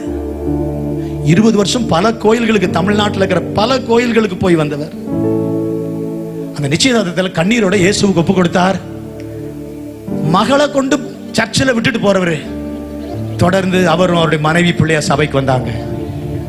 கர்த்தர் இன்னைக்கு ஆசீர்வதிச்சு ஒரு ஊழியக்காரனை அவர் வச்சிருக்காரு. கைத்தட்டி ஒரு அல்லேலூயா சொல்லுங்க. 20 வருஷம் பல ஊர்களுக்கு போய் வாழ்க்கையில மாற்றம் இல்லை. ஒரு நாள் இயேசு சந்திச்சார், ஒரே நாள்ல கர்த்தர் வாழ்க்கையை மாத்திட்டார். இயேசுவின் சந்திப்பு இன்னைக்கு உங்களுக்கு வருமானால், இயேசுவின் சந்திப்பு வருமானால் உங்க வாழ்க்கை மாறிவிடும். போட்டோவில் சந்திக்கிறது வேறங்க. சில ஆட்கள் இயேசுவை போட்டோ நினைக்கிறாங்க, இல்ல போட்டோவோடவா நிறுத்துறாங்க. அதுக்கு மேலே சொல்லி பக்தியில போய் ஒரு மாலை வேற போட்டிருக்காங்க. நம்ம ஆட்கள் ஊர்ல போட்டோவுக்கு மாலை போட்ட என்னங்க அர்த்தம்? போயிட்டாரு பாஸ்டர், போயிட்டாரு. ஏசுநாதர் போயிட்டாரா? மாலை இருந்தா கழட்டி போட்டிருக்கேன் இன்னைக்கு போய். சில ஆள் அதை விட பக்தி ஓவராகி அவருக்கு லைட், அவரே உலகத்துக்கு லைட். உலகத்துக்கு லைட்டுக்கு இவர் ஒரு லைட், 0 வாட்ஸ். அவர் உலகத்துக்கு லைட் போடுறதே போடுறிய. ஒரு 1000 வாட்ஸ் லைட்டை போடக்கூடாதா?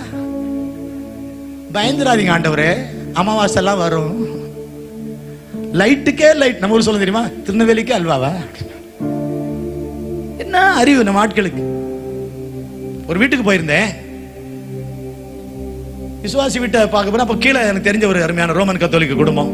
பாஸ்டர் ஜெபம் பண்ணிட்டு போங்கண்ணா. இருங்க அவங்கள பார்த்துட்டு வந்து ஜெபம் பண்றேன்னு சொல்லிட்டு போயிட்டு கீழே வந்தேன். 6-7 பேர் நல்லா இருக்கீங்களா விசாரிச்சோம், எல்லாம் பேசணும், நல்லா இருக்கிறோம். ஒரு ஜெபம் பண்ணட்டான்னு சொன்னேன். ஜெபம் பண்ணுங்கன்னு சொன்ன உடனே அவங்க 7 பேரும் இந்த பக்கம் திரும்பி நின்றாங்க. எல்லாரும் ஷெல்ஃபை பார்த்து, என்ன பார்க்கல. ஷெல்ஃப்ல நிறைய அந்த சொரூபம் போட்டோ கிட்டலாம் இருக்கு, மாலை எல்லாம் போட்டு அங்க பயங்கர மெழுகுவத்தி எல்லாம் வச்சு. எனக்கு என்ன பண்ணான்னு தெரியல. நானும் திரும்பிட்டு சொன்னேன், ஆண்டவரே நீர் சிலை அல்ல கர்த்தாவே. இந்த குரூப் ஆம் கர்த்தாவே. அட விவரமில்லாத கர்த்தாவே, விவரமில்லாத விசுவாசி. நீர் ஆவியா இருக்கிற ஆண்டவரே. ஆம் கர்த்தாவே. எல்லாத்துக்கும் ஆம் போடுறாங்க. அங்க நிக்குது. ஜபம் பண்ணல, நான் கண்ணை மூடிட்டு 1/2 மணி இவங்களுக்கு பிரசங்கம் தான் பண்ணேன். கண்ணை திறந்து பண்ணாத பிரசங்கத்தை கண்ணை மூடிட்டு பண்ண பாருங்க இவங்க. ஆம் கர்த்தாவே, ஆம் கர்த்தாவே. இன்றைக்கு எங்களுக்கு கண்ணை திறக்க போறீங்க கர்த்தாவே. ஆம் கர்த்தாவே. இப்படி நிறைய பேர் இருக்காங்க.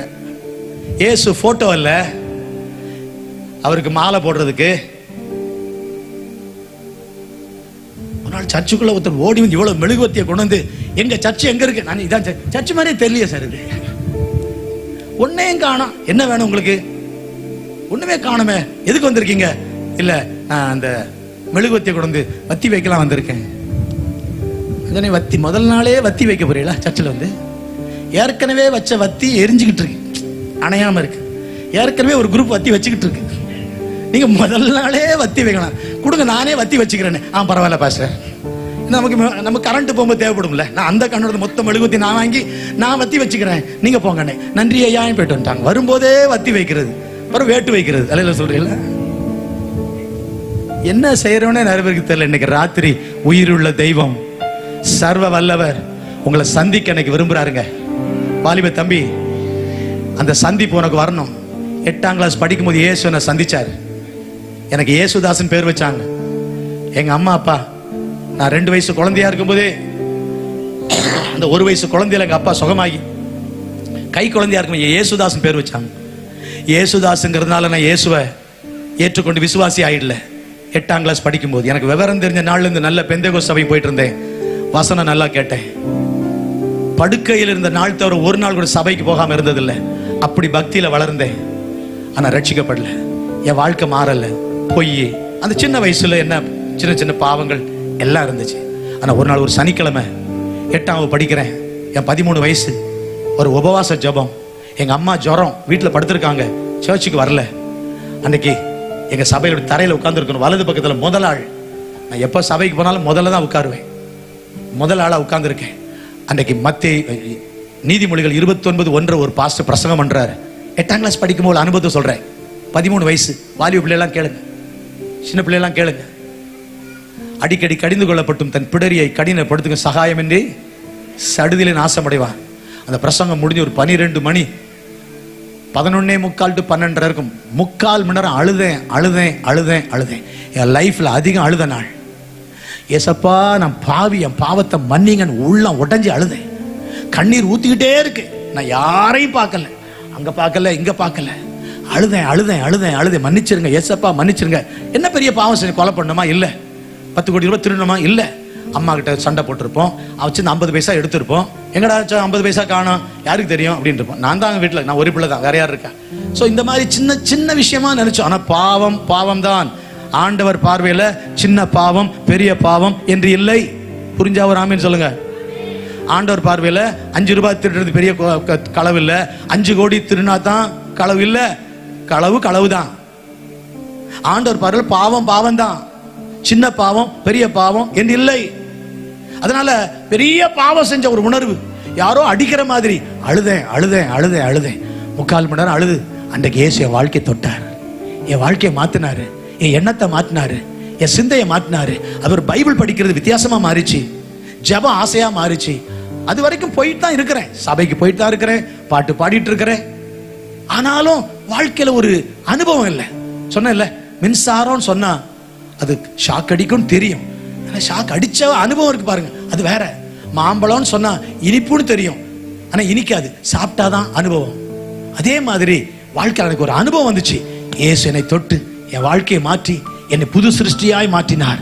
பழையவைகள் ஒளிந்து போயின, எல்லாம் புதிதாயின. என் 16வது வயசுல இயேசு என்னை சந்திச்சார். என் வேலைக்கு வா மகனேன்னு கூப்பிட்டார். என் வேலைக்கு வா.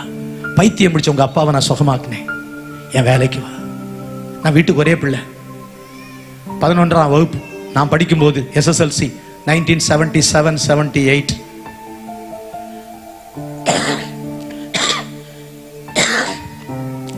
நாகர்கோவில் பக்கத்துல புல்லு விளங்குற ஒரு ஊருக்கு பக்கத்துல ஒரு சின்ன கிராமத்துல தான் 4வது வகுப்புல இருந்து 11ஆம் வரை படிச்சேன். நான் ஒரிசாவில இருந்து ஆந்திரா போய், ஆந்திராவில இருந்து தமிழ்நாடு வந்து 7 வருஷம் இங்க இருந்தேன்.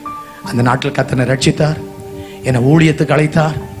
எங்க அம்மா அழுதாங்க, எங்க அப்பா வேண்டானார். ஆனாலும் நான் ஆண்டவருக்கு புறப்பட்டு போகிறேன் என்று ஊழியத்துக்கு இந்த நாகர்கோயில இருந்து தான் புறப்பட்டு போனேன். ஆண்டவர் நல்லவர். ஊழியம் செய்ய பயிற்சி எடுக்க போனேன். நான் பயிற்சி எடுக்கும்போது ஆண்டு திரும்ப பேசினார், அழைத்தார் ஊழியத்துக்கு வான்ட்டு. 2வது பயிற்சி எடுக்கும்போது சொன்னார், நீ சபை மேய்ப்பனாகுன்னு சொன்னார். 4 வருஷம் முடிக்கும் போது நீ மதுராந்தகம் போன்னு சொன்னார். நம்ம தெய்வம் பேசும் தெய்வம். 44 வருஷம் ஆயிட்டு நான் அந்த ஊருக்கு போய். இன்னைக்கு என் பேரே மதுராந்தகம் இயேசுதாசன் தான் விரும்புறேன். நான் நோட்டீஸ்ல பார்த்துருப்பீங்க, என்ன போடணும்னு கேட்பாங்க, மதுராந்தகம் இயேசுதாசன் போடுங்க, வேற எதுவுமே இல்லை. ரெவரண்டுக்கு ஒன்றும் தேவையில்லை, மதுராந்தகம் இயேசுதான். என் ஊர் மேல அவ்வளவு பாசம். கர்த்தர் என்ன அனுப்புன அந்த ஊர். ஆண்டவருக்கு ஸ்தோத்திரம். ஒரு பையனும் நானும் தான் உட்கார்ந்து இருப்போம். ஒரு பையனும் நானும். அந்த தம்பி பேர் முனுசாமி. அவனுக்கு தெரிஞ்சது இந்த ஒரு ஆசாமி தான், வேற யாரும் தெரியாது. அவனும் நானும் 3 மணி நேரம் ஆராதனை. எவ்வளவு கஷ்டப்பட்டிருப்பான்னு பாருங்க. நீங்களே ஒரு டைப்பா உட்காந்துருக்கீங்களே, முடிப்பாரோ முடிக்க மாட்டாரோன்னு. முடிப்பேன், ஆனால் எப்போ முடிப்பேன்னு எனக்கே தெரில. ஒரு அலையில சொல்றீங்களா, நீங்க சிரிக்கிறத பார்த்தா இப்பதான் முடிக்கணும்னு தோணுது. அல்லேலூயா. சில வேளைகளில் உங்க ஜெபத்தை ஆண்டவர் கேட்கவே மாட்டார். கர்த்தாவே முடிக்கட்டும், இல்லை முடியாது. சில வேளை எங்க ஜெபத்தை கேட்க மாட்டார். அன்னைக்கு ஒரு கூட்டத்துக்கு போயிருந்தேன். 7:30 மணிக்கு 7:15 கொடுக்குறேன். நாங்க 8:45 வரைக்கும் மைக்கே தரல. இங்க எவ்வளவு பரவாயில்ல, 8:45 வரைக்கும். ஆண்டவரே எனக்கு இன்றைக்கு செய்தி நான் பேச முடியுமா முடியாதா? எடுத்தவனே சொன்னேன், இன்றைக்கு என் ஜெபத்தை கர்த்தர் கேட்கவே இல்லை. 8:45 கொடுத்து 9 மணிக்கு முடிக்கணும். நான் தான் பிரசங்கர், பாட்டு வேற பாடுங்க, இதை செய்யுங்க அதை செய்யுங்கன்ட்டு. ஆனா இங்க ஆண்டவர் கிருபையில உங்க ஜெபத்தை இன்னைக்கு ஆண்டவர் கேட்க மாட்டாரு, என் ஜெபத்தையே ஆண்டவர் கேட்டுவார். நானே கரெக்டா முடிச்சிடுவேன், பயப்படாதீங்க. ஒரு அல்லேல சொல்லுங்க. இப்ப நாம சிரிக்கிறீங்க, அல்லேல சொல்லாமா? ஏன் இதை சொல்றேன்னா, இன்னைக்கு வாலிப பிள்ளைகளுக்கு தெளிவில்லை. சர்ச்சுக்கு போறோம், பாட்டு பாடுறோம், கை தட்டுறோம், ஆனா இயேசு தொட்டாரா? இல்ல. போட்டோவை பாக்குறது வேற, ஒரு ஆளை பாக்குறது வேற. நீங்க போட்டோல பாக்குறது வேற. போஸ்டர்லாம் பாத்தீங்க தானே, அங்கங்க பேனர் போஸ்டர்லாம், ஓ இவர் தானே வராரு. இப்ப என்ன பார்த்ததுக்கும் போஸ்டர் பார்த்து எப்படி இருக்கு? நல்லா இருக்கா நல்லா இல்லையான்னு கேட்கல, நான் அதை கேட்கல. போஸ்டர் பார்க்கும்போது ஓ பாஸ்டர் வராரு. இப்ப நேரா இந்த ஐயா சொன்னார்ல, எத்தனையோ கூட்டத்தில் தூரம் பார்த்திருக்கேன், இன்னைக்கு ஒரே மேடையில பாஸ்டர். ஒரு சந்தோஷம், ஒரு புது அனுபவம். இயேசுவை வாழ்க்கையில சந்திப்பது ஒரு புது அனுபவம். அந்த அனுபவத்தை கர்த்தர் உங்களுக்கு தர விரும்புகிறார். அந்த அனுபவத்தை பெற்று அவருடைய சந்திப்பு, தட்ஸ் கால்ட் என்கவுண்டர். அதை பெறணும்னு தான் ஆண்டவர் கிட்ட வாங்க, தொட்டு பாருங்கன்னு தன்னை வெளிப்படுத்தினார். இதே அதிகாரத்துல 14ஆம் வசனம் படிச்சீங்கன்னா, இயேசு தம்முடைய சீஷருக்கு வெளிப்படுத்தின தரிசனங்களில் இது 3ஆவதுன்னு போட்டிருக்கு. நாளைக்கு நம்ம அதை தியானிப்போம். படிச்சுட்டு வாங்க யோவான் 21ஆம் அதிகாரம். இந்த ராத்திரி நமக்கு ஒரு சந்திப்பு தேவை. எல்லாரும் எழுந்து நிற்கலாமா? Shall we all stand? கர்த்தர் நல்லவர். இந்த எழுந்து நிற்கிற நேரத்துல கடைசி அவர் பாடலை பாடுவோம். இந்த நேரத்துல ஒரு நிமிஷம் உட்கார்ந்துருங்களேன். நீங்க 1-2 பேர் தான் எழுப்பி இருக்கிறீங்க. ஒரு பாடலை பாடி கர்த்தருக்கு ஒரு காணிக்கை படைத்து அதன் பிறகு நம்ம ஜெபம் பண்ணலாம். இல்லை உங்களுக்கு எளிமை நிற்கிறது வசதினா எளிமை நிற்கலாம். எழுந்தலாமா? ஏதாவது ஒரு பக்கமா தலையாட்டுங்க. ஓகே, உட்காந்துட்டீங்க. உங்களை அசைக்க முடியாது எனக்கு தெரியும். ஓகே, காணிக்கை எடுக்க ரெடியா இருக்கீங்களா? ஓகே, கர்த்தர் நல்லவர். Thank you Lord. ஒரு ஜெபம் பண்ணிடலாமா? காணிக்கை கையில் வச்சிருக்கீங்களா? கர்த்தர் நல்லவர். சிலவுல ஜபத்துக்கு பிறகு காணிக்கையை மாற்ற வேண்டியிருக்கும். நான் பேசுற புரியுதா? சில வேளைகளை இதுதான் கொடுக்கலாம் வந்திருப்போம், பிரசங்கத்துக்கு பிறகு நல்ல காணிக்கை தான் கொடுப்போமே அப்படின்னு ஒரு எண்ணம் வரும். சொன்னாலும் சிலர் காணிக்க மாத்தனா மாத்திருங்க. எப்பவுமே ஒரு ஜெபம் பண்ணலாமா? நல்ல ஆண்டவரே, இந்த அருமையான நாளுக்காக நன்றி. எங்கள் கரத்தில் இருக்கிற காணிக்கை ஏற்றுக்கொள்ளுங்கப்பா. நாங்கள் நேசிக்கிற ஒருவருக்கு கொடுக்கிற காணிக்கை, இந்த காணிக்கை ஏற்றுக்கொள்ளுங்க. உங்க ஆளுகைக்கு ஒப்பு கொடுக்கிறோம். உங்க நாம மகிமைப்படட்டும்.